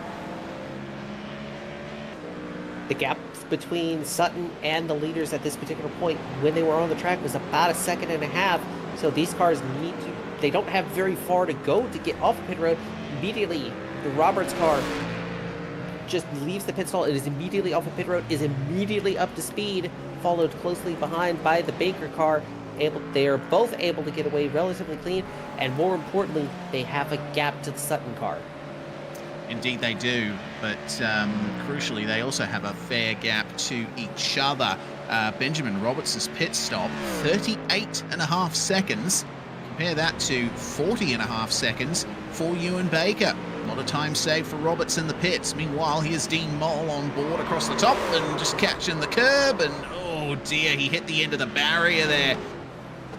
Exactly what you want to avoid. And he let that car roll because he could see that there were cars coming up on him. Look at the amount of right hand down he had ever so briefly, and deciding, yeah, probably not worth it trying to continue back to the pit lane. Yeah, and that's a game of millimeters right there. If he had gotten loose maybe 2 or 3 meters down the road further, he might have missed that end of the barrier, but instead he hits it and then comes across back over the hill and is forced to take a tow. Meanwhile, we have a little party going on right here for 10th position. Ben Doty battling with David Johnson. Johnson trying to attack this position right here. I believe these cars are just coming out of the pits recently, so look to see if these guys can get their tires up to temperature. Yeah, Mr. Doty and Mr. Johnson both pitted on the same lap. But again, it's a big difference in pit times. Doty with a 40.8 second stop, 42 second stop for David Johnson. And of course, my numbers are going to be a little bit different because I've got JRT running on my end, so they're only... You have JRT? I have JRT. Yay, JRT buds. It was Jay Kennedy using ATVO timing to bring you the numbers that you see on your screen, so there may be a little discrepancy between what we say and what is shown on screen. Just fair warning.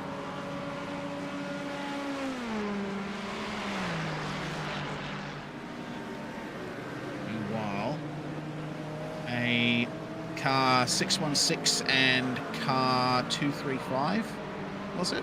25, sorry. So that's Cameron DeBastos and Gavin Barber. So Barber in the Acura, DeBastos in the McLaren.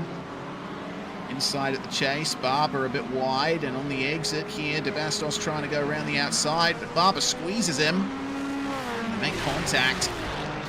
They both managed to keep going at speed, but I'll tell you what, that could have been a lot worse.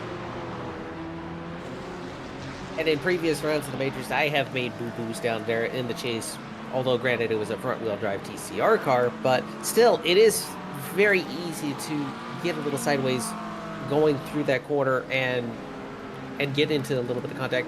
Both of them were very lucky that the chase happens to open up quite a bit, so they were able to get away with keeping the cars going. But the incident is under review, I believe, if I'm looking at my numbers right. Yes. I believe Jay also relayed that information to us. I'm sorry, I forgot. Yeah, the little bit of contact between them has brought David Wilson Jr. in that trailing Ferrari there into the battle too. Now DeBastos trying again on Gavin Barber here. Up the inside at turn 2. It can be done as long as you protect it, but Barber trying to get to the inside himself. If you won't even stand a solid chance of getting through that corner, you have to be on the inside and use that banking off the crown in the road. Well, Barber a little bit battered, but he continues on. And you have to imagine that every little impact in that motion rig is just gonna shake him around rather violently. And he was very lucky going into that turn to get away with it, because sometimes you see the outside car coming in and making contact with the one on the inside. Sometimes that just shoots you straight into the tire barrier on the outside, but just enough of a glancing blow to be able to keep going. And it looks like they're going to be able to settle down for the time being. Yeah, indeed. Well, here come Roberts and Baker. Now they are right in the midst of traffic. Look at this. Coming up on some lap traffic coming out of the cutting is your worst nightmare as a race leader at Mount Panorama. Ewan Baker taking half a second out of Roberts on the last lap, and he's probably going to get more here as the Porsche hits the wall there. It's Heath Mannering, who is running in 27th at the moment, up 4 spots. Ewan Baker, meanwhile, just about to come up on these guys as Benjamin Roberts, it looks like, has finally gotten a bit of clear air there. In fact, Roberts coming up on Chris Yatito, who remains the car in the field with the most positions gained. Yatito is up 26 places at the moment. That's mighty impressive. Starting dead last on the field, Yatito sneaking his way onto the grid without a pre-qualifying effort. It is, in the majors, you have to complete a minimum number of practice laps and make a pre-qualifying attempt to be gridded. but in some instances, you can get away without having to pre-qualifying. He was able to get his way onto this grid. He's just been plugging away, trying to get going up the field. He's kept the car clean. Here, as I can tell, that car has very few, if any, incidents. Where is his number? What is his number? 27. 27. Okay, I was looking right there. He has 3 incident points right now, so he's very clean right now. There are still a handful of cars that have 0 incidents. Near as I can tell, that is down to about a 10 car bunch altogether that have 0 incident points. Well done to them. It's not every day that you see a race at Mount Panorama run without an incident. In fact, I think most people just take it as part of the challenge there, that you're going to get a couple of incident points along the way around this place. It is that treacherous. Meanwhile, Gavin Barber has received a warning for dangerous driving from race control for that incident with Cameron DeBastos that we caught on the replay. So race control obviously working very hard at the moment. Ewan Baker continuing to try and chase down Benjamin Roberts, but he lost a lot of time on that last lap. 1.3 seconds slower. So the traffic has not worked to our New Zealand resident Scotsman. Yeah, I was noticing he had the Scottish flag on his car right there. Meanwhile, working his way around the car in 26th position, I believe that is Craig Brock, if I'm looking at this right. Able to miraculously get out of the way at that particular point. Take a look at his fastest lap right there, 206.1 compared to a 208 currently. And the fastest of them all, obviously, you see the little purple clock icon that indicates the fastest lap. For Benjamin Roberts, that is a 2:02.969. That is absolutely bonkers on fresh tires and a full load of fuel. Yeah, that's rapid. Track temperature obviously playing a part in that. In these cool conditions, you have a car that turns and stops on a dime and can absolutely be grippy on throttle as well. You see that the track temp hasn't changed at all, basically, since the start of this race. I mean, the sun has risen, but it's so foggy and so cloudy that practically no sunlight is actually reaching the racetrack properly right now. So some big times being set by these cars, and yeah, a 202 is certainly nothing to sneeze at for Benjamin Roberts.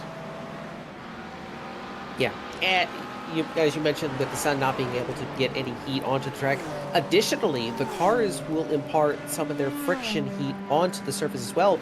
But the Bathurst track is so long and the cars are so spread out that there's not really any opportunity for that heat to get in. Meanwhile, oh dear, this car is missing a left front. This is the 173 BMW of Peter Madsen, encountering issues again. And I think this happens right at the end of the hill. We'll take a look if we get to in a moment. No, actually, this is something that happened in Forest Elbow and down Conrod Straight. There's a bit of a story to this that I've noticed. So Matson made his way out of the elbow with Tom Dreiling in the Corvette up ahead of him, and Dreiling unfortunately hit the wall. And so then we see Matson get into the back of him. Now, if we can switch to an external view from here, this will tell more of the story, a bit more contact, and keep a close eye on this car. You already see the sparks as he comes up over the top of the hill. Hopefully we can see it, but right about here, bam, the front left just disconnects. Yep, iRacing with the new damage model. Well, I say new. It's been in the works for many years now. It is physics-based to a certain extent. So obviously that little bit of contact that he had with the dryling machine bent that suspension enough to a point where once he got over a certain speed, it just snapped clean off, and he has to go in for the meatball service. Yeah, looks like he had a fast repair in hand, so he's been able to get back out there right away. Good news there for Matson. Well, Garen Batten now, 11th spot, Being chased down by 2 cars at the moment, Robbie Bradbury and Hayden Kirk. This is the tightest battle towards the front of the field at the moment. There's acres between a lot of the cars in the top 10. Batten, for the time being, needs to keep his eyes in the mirrors here. Bradbury in one of the BMWs here, and I believe highest running BMW at the moment. And a solid run up through the field for all of these cars. Batten and Kirk are up 7 places. Robbie Bradbury is up 9. Some more impressive runs going on here as we are solidly into the final half of this race.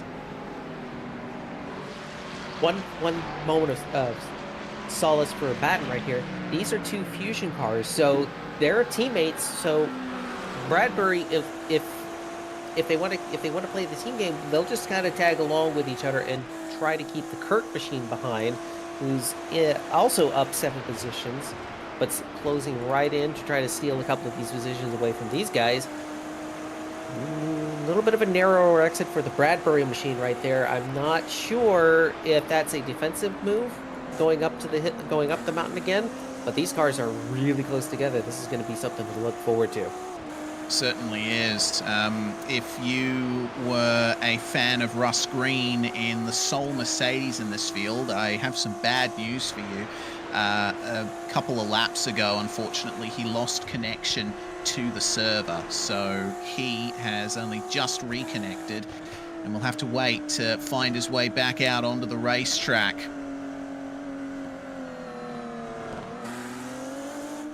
Meanwhile, Dan Stevens, who's had an incredibly rough race, looks like something further has happened to him. He is descending down the order. And this is how it happened. So coming into the cutting, the rear end goes, and he's around, and he gets T-boned by an approaching Acura as well. Oh dear, that's bad. And then it gets worse because it gets into a movie trope. He ends up in a little bit of an Austin Powers situation. He's very carefully trying to back up in this very limited space as we get to the start of the hill section. So I think he's finally decided to give it up and towed. But you can see that rear wheel is not turning, so it's not providing any power. So he's basically just kind of stuck here. He's waiting for his cars to go through. Oh boy, this is just a really bad spot to be, and yeah, no, I would. Oh, and that's what you were afraid of, right there. You get swamped by another car. Ooh, and that same car. So that was one of those. The Tilson machine ran him over. So yeah, that could have been avoided if he had towed like maybe half a minute ago. Yeah, unfortunate. Well, you would have seen on the live pictures in the bottom right corner as we were looking at that replay, Robbie Bradbury has been shuffled out of the way by Hayden Kirk down at Murray's Corner. And it looked like a case of an attempt at a defense and trying to squeeze into a gap that was never going to open up. Kirk going for the move. Bradbury stays middle of the road. He has to turn in for the corner at some point. And Kirk has no choice but to go into him at that point. The incident is under review by race control, and I get the feeling a penalty might be coming the way of Hayden Kirk, but it depends on how race control views that. Yeah, that one could be either reviewed 50-50, both aggressive defense into overly aggressive offense, or it could go the way of the Stevens incident earlier, and it could be a result in a time penalty. I think that's the precedent that's been currently set, so I would expect either race incident or 5 seconds coming Kirk's way. All right, we await race control's decision there. Craig Tilson back in the pit lane. And I think the only stops that we're going to be seeing from this point are, number one, the drivers that have only just gotten damage, or number two, the drivers who got damage and had to take tows early on and still have to come into the pits for another stop. Battle for the lead, hovering at about 3 seconds at the moment, and it's just a tale of big gains and big losses for Ewan Baker. The traffic, the ebb and flow of the race is not working quite in his favor right now. As you can see, over a second gained 2 laps to go on Roberts, but then he lost 8/10 of that, has only gained back just under a 10th on the last lap. So at the moment, Roberts is looking good for the time being. Just needs to keep it clean and keep the average pace up, because Ewan Baker, every time he seems to make a gain, just runs into trouble. Yep, and that's the quirk with a big field like this. You're going to catch lap traffic eventually, and you're going to catch it at different times compared to your competition. And in the case of Baker, he's just been catching them in all of the wrong places, whereas conversely, Roberts able to quickly navigate around. And then, did Roberts just pick up an off track there? No, he actually managed to keep the 0 incident streak alive for him. But just at the very edge, Ewan Baker is able to work his way around lap traffic of Lottridge, not for position. Meanwhile, up the hill, side by side, that's no bueno. Yeah, not ideal. That's the battle around 15th place. DeBastos at the front of this one. Gavin Barber still there. This time David Wilson coming up against Mark Newton and potentially Ross Hansen as well. Hansen, the Ferrari at the back of this one, and it's good to see a Castrol livery out there. Been a while since I've seen one of those. But for now, middle finger racing cars of Gav Barber and Mark Newton. Sort of the, I guess you could say, the beef patties and the Big Mac, as it were. Yep, and it's still going to be a fight all the way down the hill. These cars all together within about a 3-second margin, all within a draft, all being able to battle with each other, but they're getting about 15 seconds away from Roberts approaching them to come into lap them.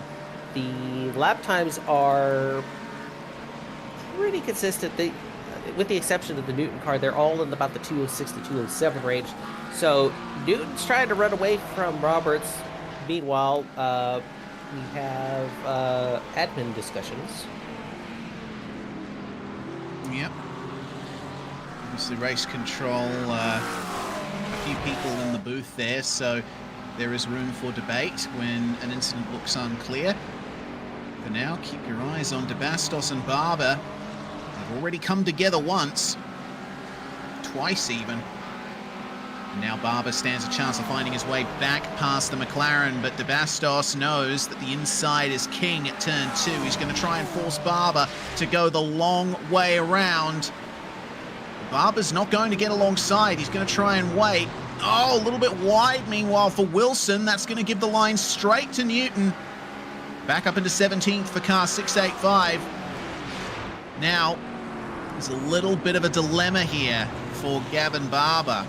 Obviously, Newton was battling for a podium before his crash, so he definitely has a pace advantage over those 2 cars ahead of him. Does Barber continue to fight DeBastos, or does he let Newton go and try and get him to harass DeBastos? That depends entirely on if Barber is aware of Newton's pace. He may, when you're in the race, when you're driving, you're just only aware of what's around you immediately. So Barber just is going to see this 685 coming up in his rearview mirror and just think it's another competitor that's going to come fight him. So unless there's a little bit of communication, they are teammates. So now I've just noticed. So they might try to do a swap here. It looks like Barber's going to give him the right side of the road. And yeah, I think this answers the question. They're going to do a little swap, try to get some track position here. Yeah, but has Barber lifted out too much? He's just given that to David Wilson in the process. So the swap has been... Oh, God! Okay. Wasn't looking for a jump scare on a Sunday afternoon. Robert DeLoach. No? Yes. It's a Castrol machine. The Hansen that it's is... Hansen. The Castrol machine has gone a little spooky, has turned into a Bracken, and has snatched the Gavin Barber machine right out of the running right here. Meanwhile, Hansen carries on. Obviously going to need to be reviewed right here. Let's take a look at it on the look at this on the replay. Look at how far back he is. This is insane. I don't think he gets onto the brakes until way too late. Jeez, he was. Yeah, there was no way Hansen was going to make that corner. That's crazy. Meanwhile, in the live shot in the bottom right corner, there's action happening all over the place. Gavin Barber finally elects to take the two. What are you doing? Oh, he's stuck on the wrong side of the road. Yeah, he needs to get back across the track to pit lane, but look at how much his car's scrabbing. Oh, God, don't spin. Yeah, that is... Oh, that's not ideal for Barber. Fortunately, he's... Oh, the wheel is upside down, apparently, for Gav Barber. That's a terrible thing to have happen as well. You know, you're minding your own business. Yeah, you've lost a position, maybe needlessly, trying to get your teammate by, but at least you're still in it. At least you can still fight back. And then the car behind you just completely misses their braking point, and there's nothing you can do about that. Yeah, and if I had to wager, I think Barber was looking squarely out his front windshield, deciding his next tactical approach, but then all of a sudden he gets jostled in that motion rig and he's speared off into the right side of the chase, and that's going to be some extensive repairs if he hasn't taken his fast repair already. Indeed.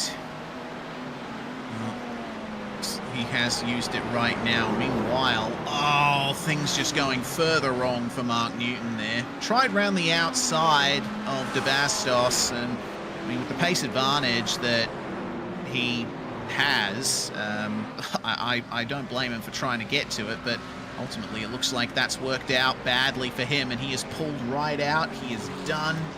I didn't see a mechanical black flag on his car, but evidently still a bit too much damage to continue, and he'd already used that fast repair, so... man. A great race in the first stint, unfortunately coming to an end through very little fault of Mark Newton's own.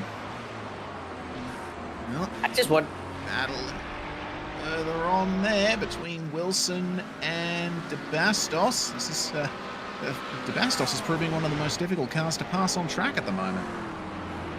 Yeah, it's a recent thing, especially with the Tempest weather update that iRacing put out a couple of updates ago.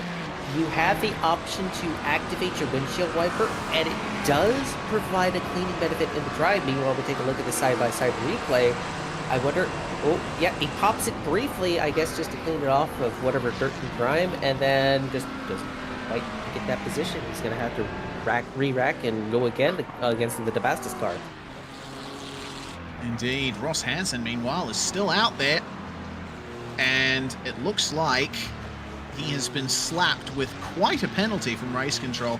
A 30-second stop and hold for that contact with Gavin Barber. And contact is understating it.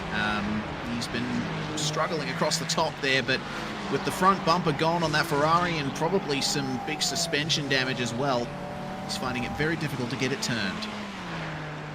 And to make matters worse, since he didn't elect to take a pit stop at the earliest possibility to get this damage fixed, when he does come to serve this penalty, if he tries to take any kind of service, it will tack on an additional time penalty, so this 30 seconds is going to very quickly spiral into a 2 or 3 minute visit to the pits. Yeah, that's unfortunate for Ross Hansen. Made his way up into the top 20. And that run will come to an end.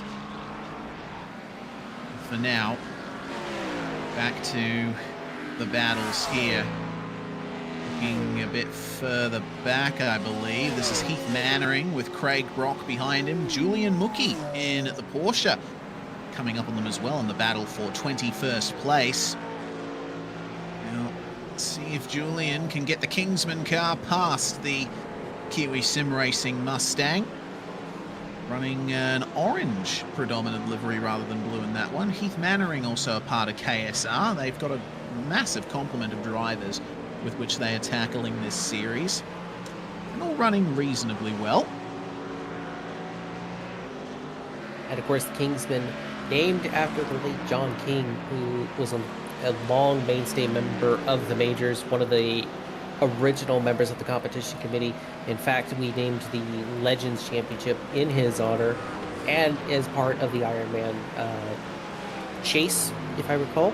So obviously, the conglomeration of teams put together to run the majors, obviously running very well. Even though this is midfield, this is still excellent results from these two cars. Indeed, it is. Crucially, they've, like I said before, they've managed to keep it clean, and that nets you big dividends. 11 places up for Mannering, 15 for Brock, 19 for Mookie. Just phenomenal runs up through the field, and they still find the time in between all of that to have a rollicking good battle. Bit of an ebb and flow, bit of distance between them at the moment, but I'm sure that it will close up again very soon. Yep, Mookie only having 1x at this particular point. You get 1x for running off the track, so that's half a car over a line into the grass in a particular place. Meanwhile, Craig Brock currently sitting on 0 incident points, so having a very clean run at this point. Meanwhile, elsewhere, Hayden Kirk's chasing down Garrett Batten for this position. It's Kiwi Sim Racing versus Fusion Gold. Speaking of a lot of cars, there seems to be Fusions everywhere around this track. Meanwhile, Batten's just going to be hanging on to this position for the time being, chasing down. I think that's the Klaus machine just up ahead, so an opportunity potentially for Kirk to get a little bit of a draft, try to get around this Batten machine.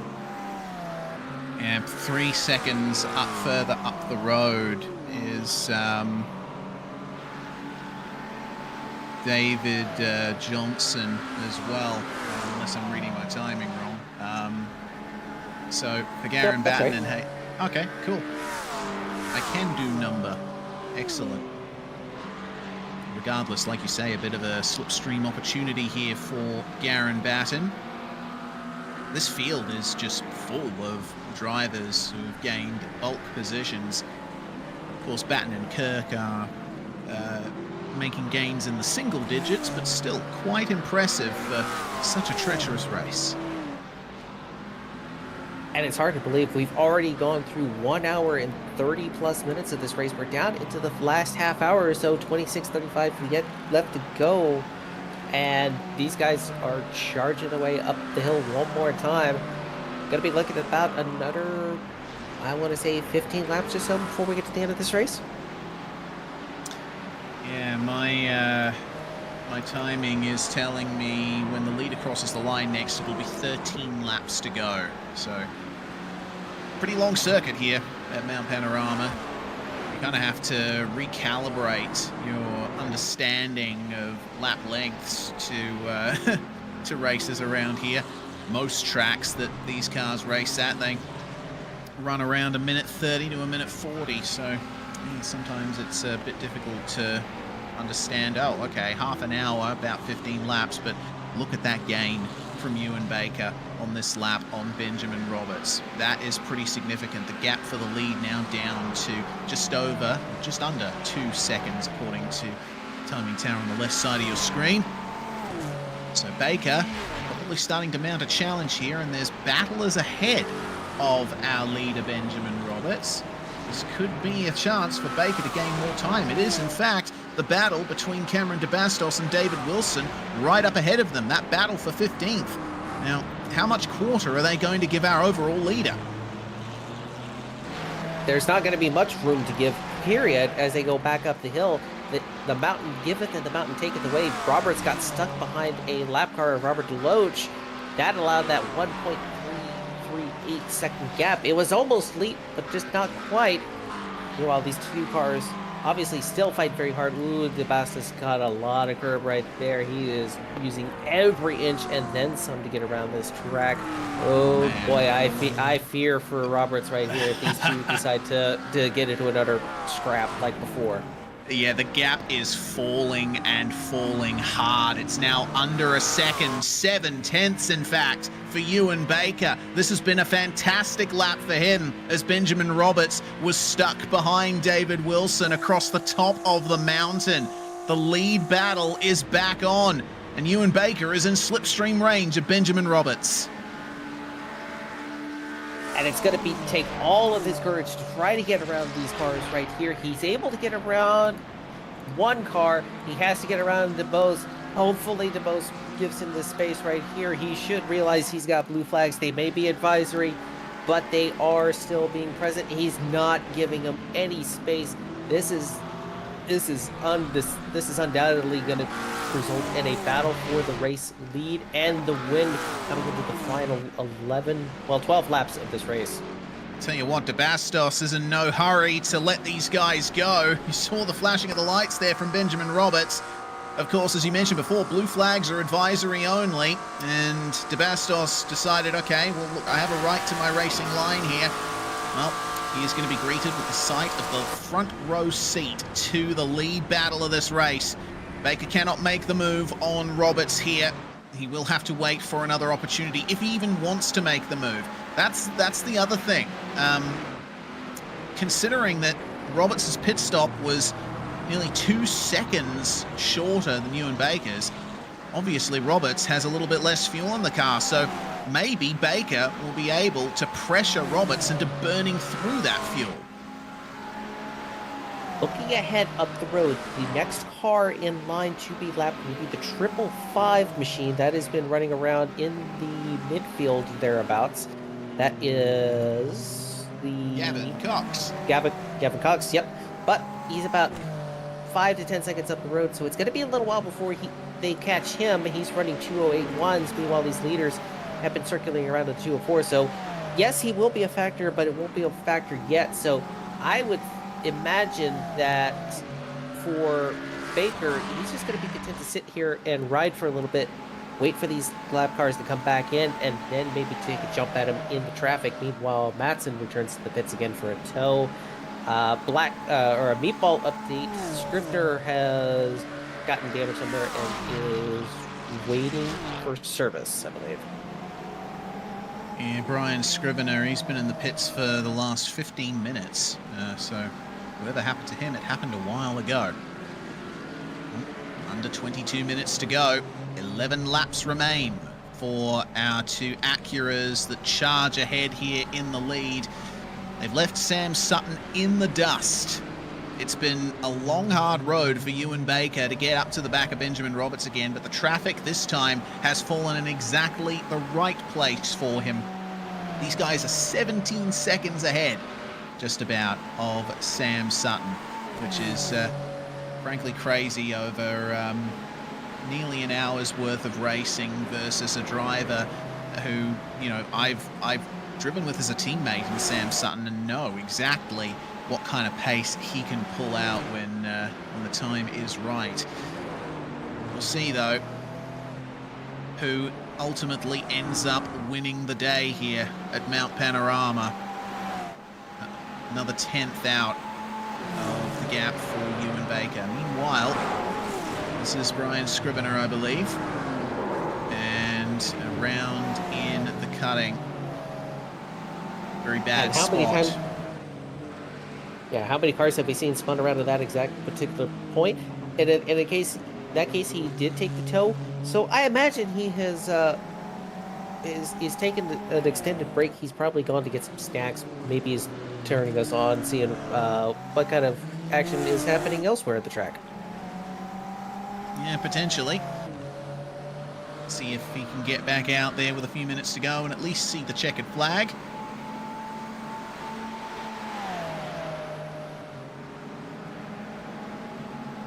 So just taking a look at my records real quick. Ewan Baker is registered as a full-time driver in the series, and Roberts is not. The reason I bring this up is for ringers. It's a new rule for this year where those cars are not counted in points. So at this particular point, Ewan Baker is on tap to get full points for this round. He's not going to get the win, but he's going to get full points, which may be important later down the line, but I mean, come on. These are race car drivers. You're going to want to get that trophy at the end of the day. Oh, absolutely. There is always something on the line when you're out here battling with less than half a second between yourself and your rival. Actually, speaking of that gap, it seems like Roberts has responded a bit to Baker. He's gained a tenth or so back. But I think maybe that's Baker backing off a little bit.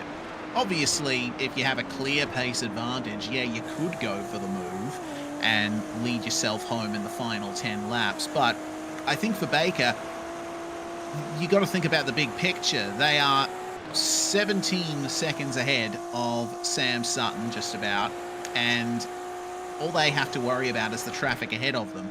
So if I was in Ewan Baker's position, and I think this is what he's doing, I would back off, maybe just keep Roberts in my sights, and then I can pounce later on in the race when Roberts doesn't have an opportunity to respond. Yep, and that opportunity may be coming soon. A car has gotten in between them and the 555 of Gavin Cox.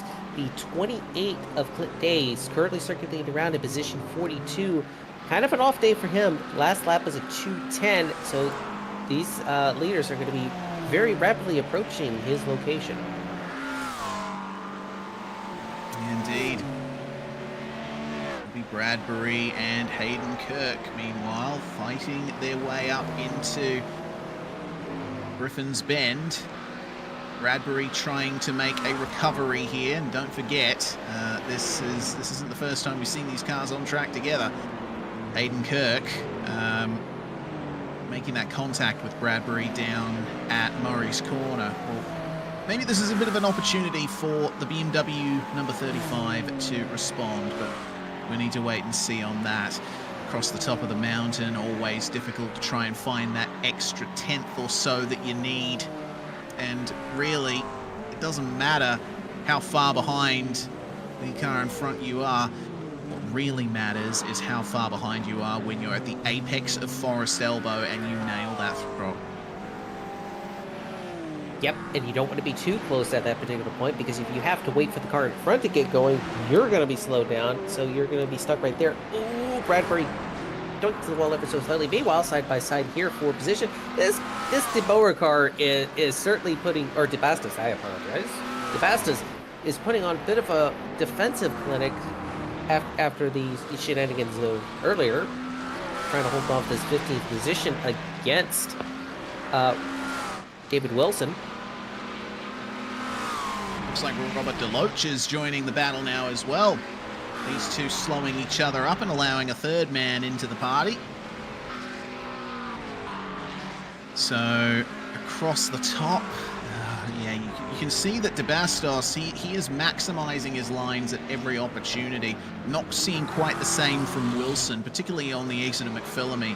Saw DeBastos all the way across the curb there. So Cameron here is certainly looking for the widest McLaren in Bathurst as of yet. Will there be a slipstream for the Ferrari? It doesn't look like Wilson is immediately going for that slipstream.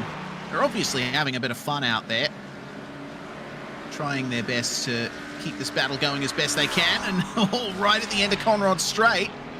Almost a move there from Wilson, but DeBastos, again, placing his car perfectly.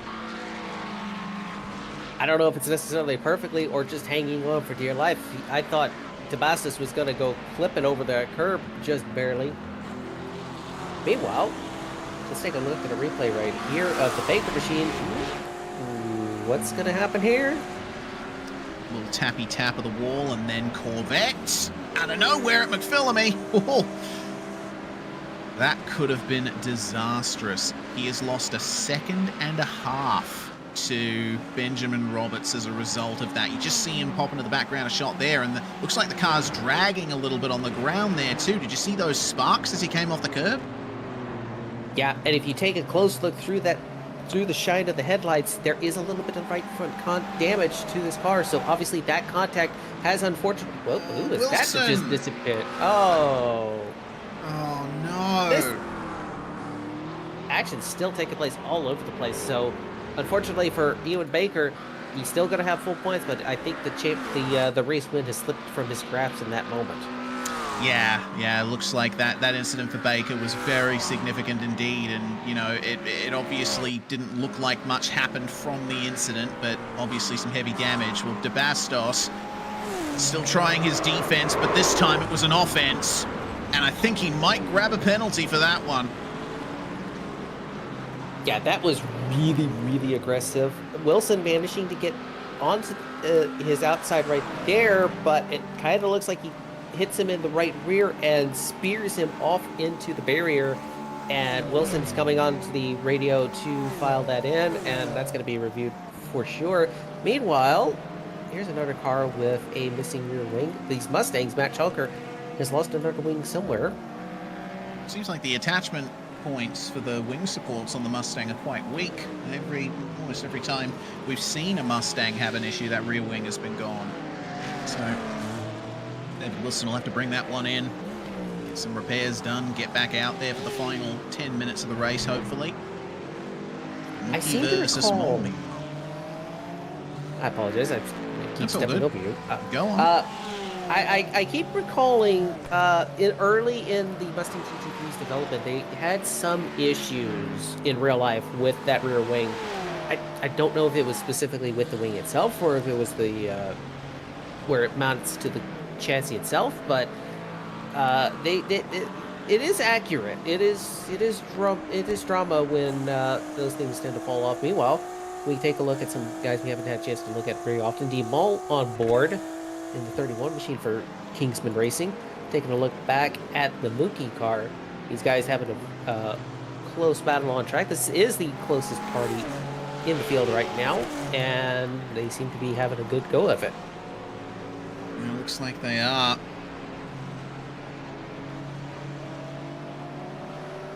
Well, for the time being, it looks like Mookie losing a bit of time here as is that an orbit drop bear Acura that's fine? No, it's a Fusion Acura making its way Justin Morton. It is. Justin Morton in P7, so that is a lapper giving way to the lead lap car. Morton having a very quiet night in this Acura, jumping over from the Americas region. I noticed a lot of guys were from the Americas region were wildcarding over here, so obviously a lot of people probably wanting to get practice for later in the season when we come back here to Bathurst, but we take the supercars out for a spin of those new Gen 3 cars, the Camaro and the Mustang. I'm sure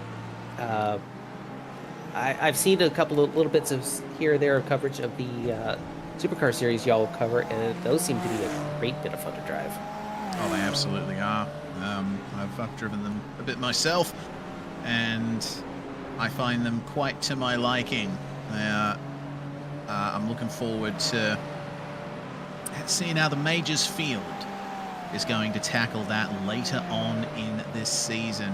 And it's a long season that we've got up ahead of us, spanned out across almost the entire year, with a race about every month or so. So if you're looking for some solid racing action throughout the year, the Majors Series is where it's at. But for now, we keep our eyes on this lead fight, and it's rapidly looking like less and less of a fight as time goes on. Ewan Baker still carrying that damage from the contact with the Corvette across the top of the mountain, and he is just bleeding time versus Benjamin Roberts. On average, he's been losing about a second and a half every lap, and that gap has grown to about a 4-second margin over the hill. Meanwhile, Sutton has been left further in the dust, 20 seconds back, but he's been maintaining this gap to the Walker machine, who is second in the points-paying positions right now. And take a look at these gaps right here. You see Walker has been closing in. Walker is on tap for second points, another thing to keep in mind in the majors, we have these neat little challenge coins that we award to the podium. So if Walker is able to close this remaining 3 seconds in the last 9 minutes, or 5 laps or so, he'll have a chance to score one of those coins for himself. Good bit of carrot to be dangling in front of the donkey, as it were. James Walker gaining 8 tenths on the last lap, nearly a second on the lap before. So Sam Sutton will have to watch out. There is one wrinkle in the plan for Walker to try to close down this gap. He has the 15 in front of him again. He does indeed. Oh, excuse me. He has the car in 15th. The 616 is Cameron de Bastos. I apologize. I've got my car numbers and my positions mixed up. But hey, it is 2 in the morning for me. I apologize for any mistakes that I may have made. It's all right. I do it all the time, and it's 3 p.m. for me, so I got no excuse. Well, James Walker, power out, and hopefully for him, will be able to find his way past this McLaren, which, oh, yeah, well, there we go. It looks like de Bastos lifting out early to let him go there. Probably was half not expecting that, was Walker. But regardless, lap time this time around, 0.2 slower than Sutton. Looks like Sam might have seen that Walker is on his way and has decided, okay, time to pick up the pace a little more. Only got 8 minutes remaining in the race and 4 laps to go at next time by. Just taking a look at the last couple of laps for Sam Sutton in terms of lap time, varying around the 204 flat mark to a couple of laps in the 206 and 205 range, possibly just catching lap traffic at the wrong point, and it's kind of the same case for Walker, able to get around the 616 very cleanly, so able to knock out a little bit of time right here, but it may be too little too late with the amount of time left in the race. So Sutton is going to be on tap for a coin right here, and yep, and looking good so far.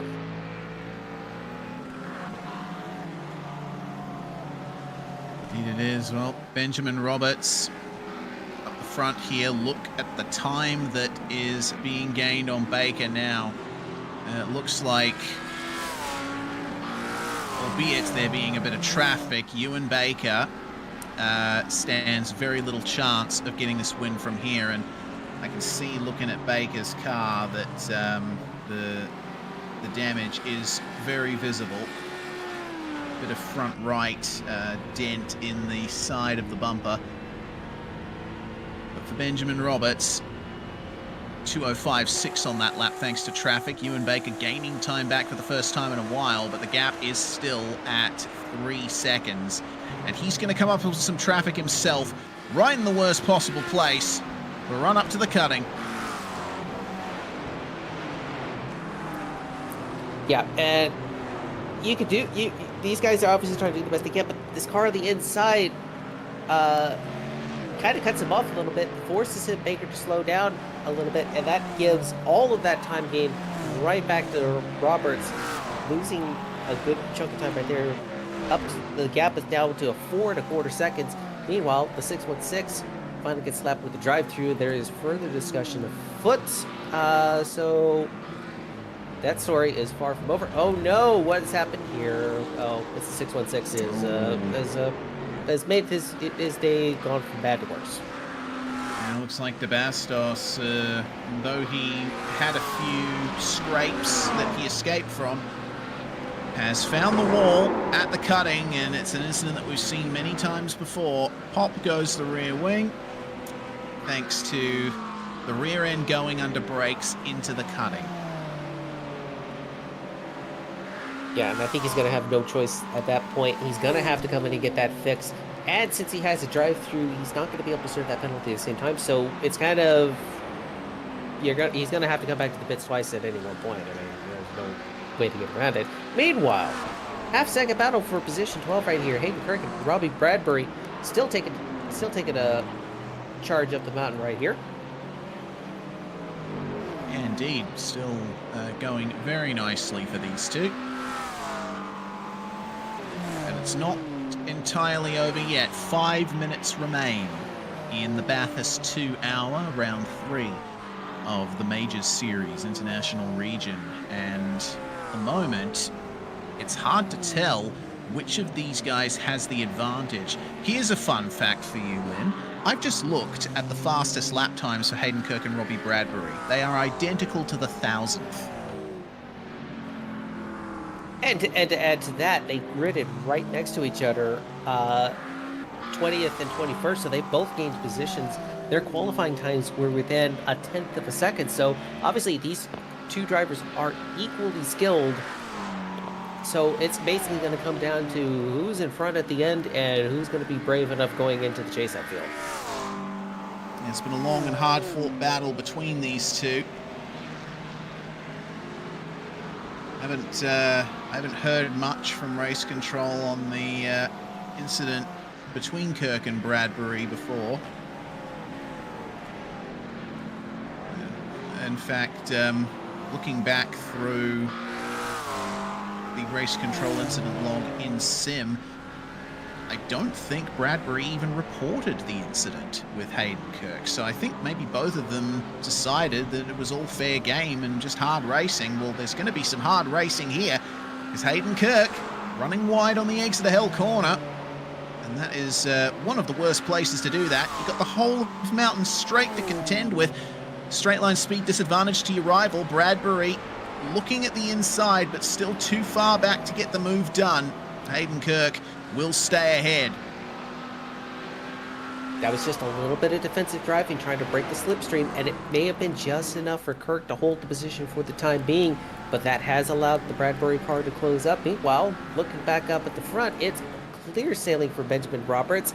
I don't see any cars in front for the next 3 or 4 turns, so I think, barring major catastrophe, we're looking at our final results being tallied up very shortly. Yeah, indeed. Seems like not many positions changing in the front half of the field. There was a change for 34th place just a moment ago between Michael Hogg and Jamie Fleming. Aside from that, every position in the top 10 stays static for now. Narrower exit for Robbie Bradbury, but he straightened up the car very nicely, and that is extra traction, extra momentum for the BMW. And he could get past before they even get to the braking zone for the chase here. Hayden Kirk's going to have to be very late on the brakes to try and keep this position. Will he yield or will he fight is the question. Through the kink, onto the brakes. Bradbury doing his thing of staying in the middle of the road, and it ends up exactly the same way as it did before. And Murray's corner, Hayden Kirk sends him around. I have done that exact move before, and I can tell you right now, they left no quarter unturned with that, and Bradbury's immediately on the radio hollering at the stewards, getting that incident under review. It was a case of neither of them wanted to yield, but then unfortunately for the Bradbury machine, the laws of physics came into effect, and he lost out. Indeed. Hayden Kirk was going to be going for that move either way, and Bradbury did everything he could, you know, try and squeeze him to the inside, but still give him racing room. But it looked like they were just on a collision course with each other. There's the white flag in Barney's hands, and Benjamin Roberts will come across the line to begin the final lap of this race. He holds on to a lead of over 5 seconds, on my timing anyway, 4.8 seconds on Jay's timing, as you can see. Back to Ewan Baker. It has been a solid drive from Roberts. Pretty much all you could ask for a car starting from pole position. It's still on, though, here in the top 10, because have a look at Justin Morton. He has lost 0.3 of a second to Edward Shelley on the last lap. Can we see a McLaren in the top 7 in this field? Meanwhile, Jake Fox, oh dear, too much curb right in front of Justin Morton. That's the reason why he lost that time, avoiding action. But more importantly, he keeps his car intact, and since these are 2 team cars, I don't think Morton is going to take another shot at this, but we'll see. And we shall see indeed. They get the white flag themselves, and it's just 6,213 meters of racetrack to go. At the back here, seeing Dean Moll and Heath Mannering here. Dean Moll leaving Julian Mookie in the dust. Mookie now battling with Craig Brock behind for 21st, but Moll could pass Mannering here and get himself into 19th place. Big momentum for the 31 and sweeps round the outside into Griffin's Bend. Mannering, I think, deciding to back out of that one down the inside. Mole definitely with some great late race pace, but only a couple of corners to go for car 74 here. Benjamin Roberts. Just a magnificent drive. He looked unflappable the whole way through. He had his issues with traffic, as did everybody. But coming away with victory in the Bathurst 2 Hour is Benjamin Roberts. Just a simple start to finish, do it the best you can in this traffic circumstances. Meanwhile, Ewan Baker comes home second place, collects top honors in the points championship. Meanwhile, Sam Sutton back here, going to be able to clinch the third position ahead of James Walker, who will get second place points. Meanwhile, let's take a look back up the hill. This 616 is still trundling about. Yeah, can Cameron de Bastos hold on to a position in the top 20 here? Mole's already gotten past Mannering. I think he's going to have a big advantage over the McLaren here, but we've seen how staunch a defense can be put by Cameron de Bastos. But Mole will easily be ahead in the braking zone. De Bastos still trying to fight him, though. Just pulls it up in time to avoid contact. Now the question is, can de Bastos stay in 19th position? He's going to defend here from Heath Mannering. No, he's going to give him the inside. Oh, changing lines in the braking zone early on. But we'll finish in that order. Looks like Morton, Shelley and Doughty will cross the line in that order for 7th, 8th and 9th. Ray Partridge versus Dan Stevens. Looks like Stevens is going to be safe for 24th position. That 5-second penalty hanging over his head will not change his ultimate finishing spot, but I think he'll be glad to even see the checkered flag here. Again, racing injured and having to deal with a penalty and a couple of crashes besides. Well, he can rest assured that he's gotten to the end. And sometimes that is a victory in and of itself. Ow! Who turned on the lights? Ugh, As my we eyes. get to the end of this, get to the end of the event, we take a look at the top 10. Here we do indeed. Benjamin Roberts, 5.3 seconds is the gap in the end over Ewan Baker. Sam Sutton completing at the podium. James Walker and Thomas Hinz round out your top 5, and great job for Hinsey there in the Mustang. Robert Northway, our reigning champion, finishing in 6th spot. Good points day for him. Justin Morton beats Edward Shelley to the line. And Ben Doughty and David Johnson will round out your top 10. Continuing on to page number 2, Garrett Batten finishing 11th position, minute 29 off of the leader Hayden Kirk. And Robbie Bradbury, spirited battle to the end. We saw it on almost in tears. That was ruled a racing incident at the very end, but they are the last cars on the lead lap. Then we go through Gavin Cox, Robert Deloge, Jason Lottridge had a couple of issues there at the very end to drop a couple of positions to 16th. Chrissy Tito, coming from dead last on the field, comes all the way to 17th on the field. A very impressive drive all the way around. Then Dean Mall, Cameron de Bastos, we saw him finishing up, losing a couple positions, but then Heath Mannering finishing out the top 20.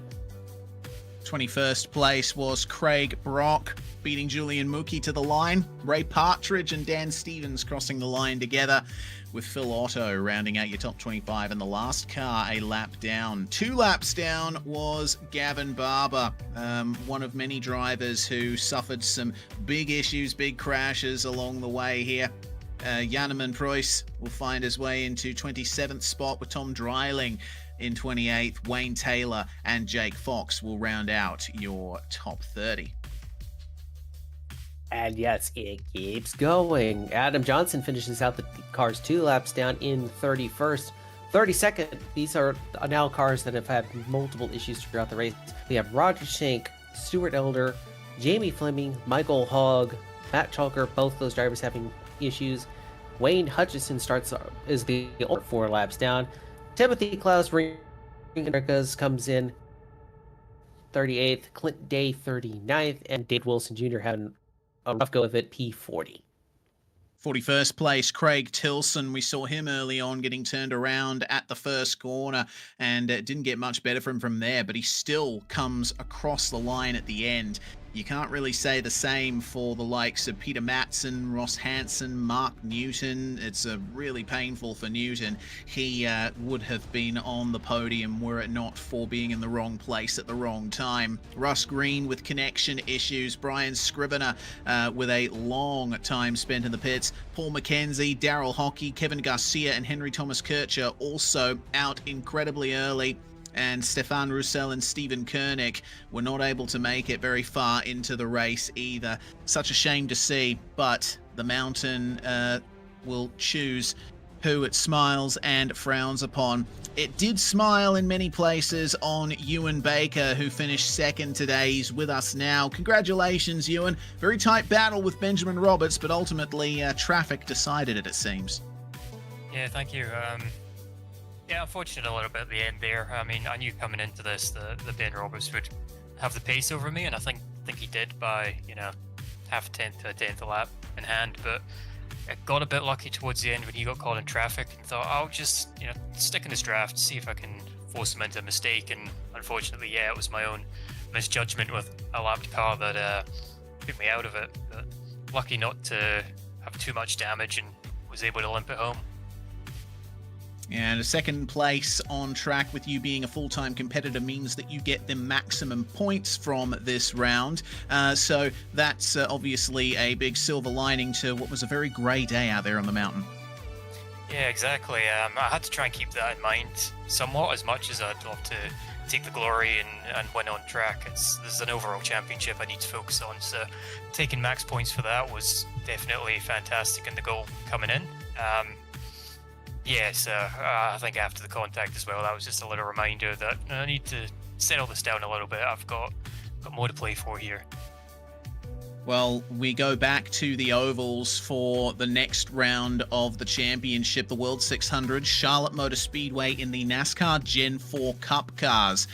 That's certainly going to be a fun one. We're looking forward to it. What about you? It's going to be interesting. I think I'm slightly apprehensive. On one hand, it will be a lot of fun, but also, ovals are a bit hit and miss for me, and especially in a car that I've never driven before, is going to be a bit of a mission.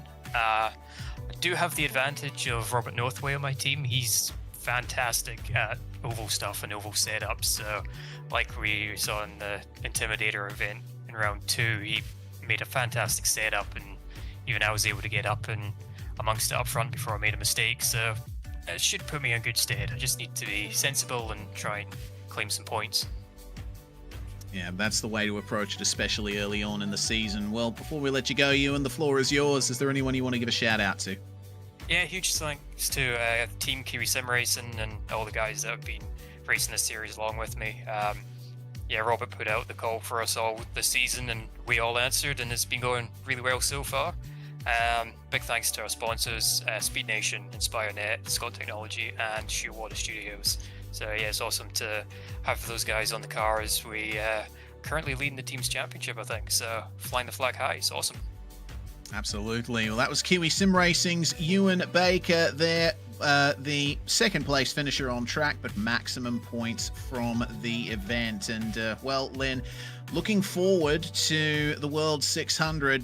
It's going to be massive. I've been waiting for an opportunity to commentate a Gen 4 Cup race, and I think this will be very interesting, especially with the sort of mid to far future iRacing getting the actual Gen 4 Cup cars scanned. We won't have them in time for this event, obviously, but still, the spirit is going to be the same. Yep, they just barely missed this build, so they're going to put it back in the oven to give it a little bit of time to cook. So in the meantime, we get one more little send-off for this Gen 4 Cup car. It just went into Legacy, so it's cheap. It's $295 USD in the shop. If you want to come out and run the majors, that's a cheap car, it's a free track, and it's free entry into this event. Absolutely. Can't wait to see a big field for the World 600 on April the 6th in the international region. 2:45 p.m. Australian Eastern Standard Time. Hope to see you there. Thanks for watching, everybody. We really appreciate your patronage here on SimSpeed TV, live on YouTube, Facebook, Twitch, and Kick. I've been Reese Gardner, that's been Lynn Kinchelow, and it's been Jay Kennedy behind the scenes, pressing all the buttons and bringing you these pictures. We'll see you next time.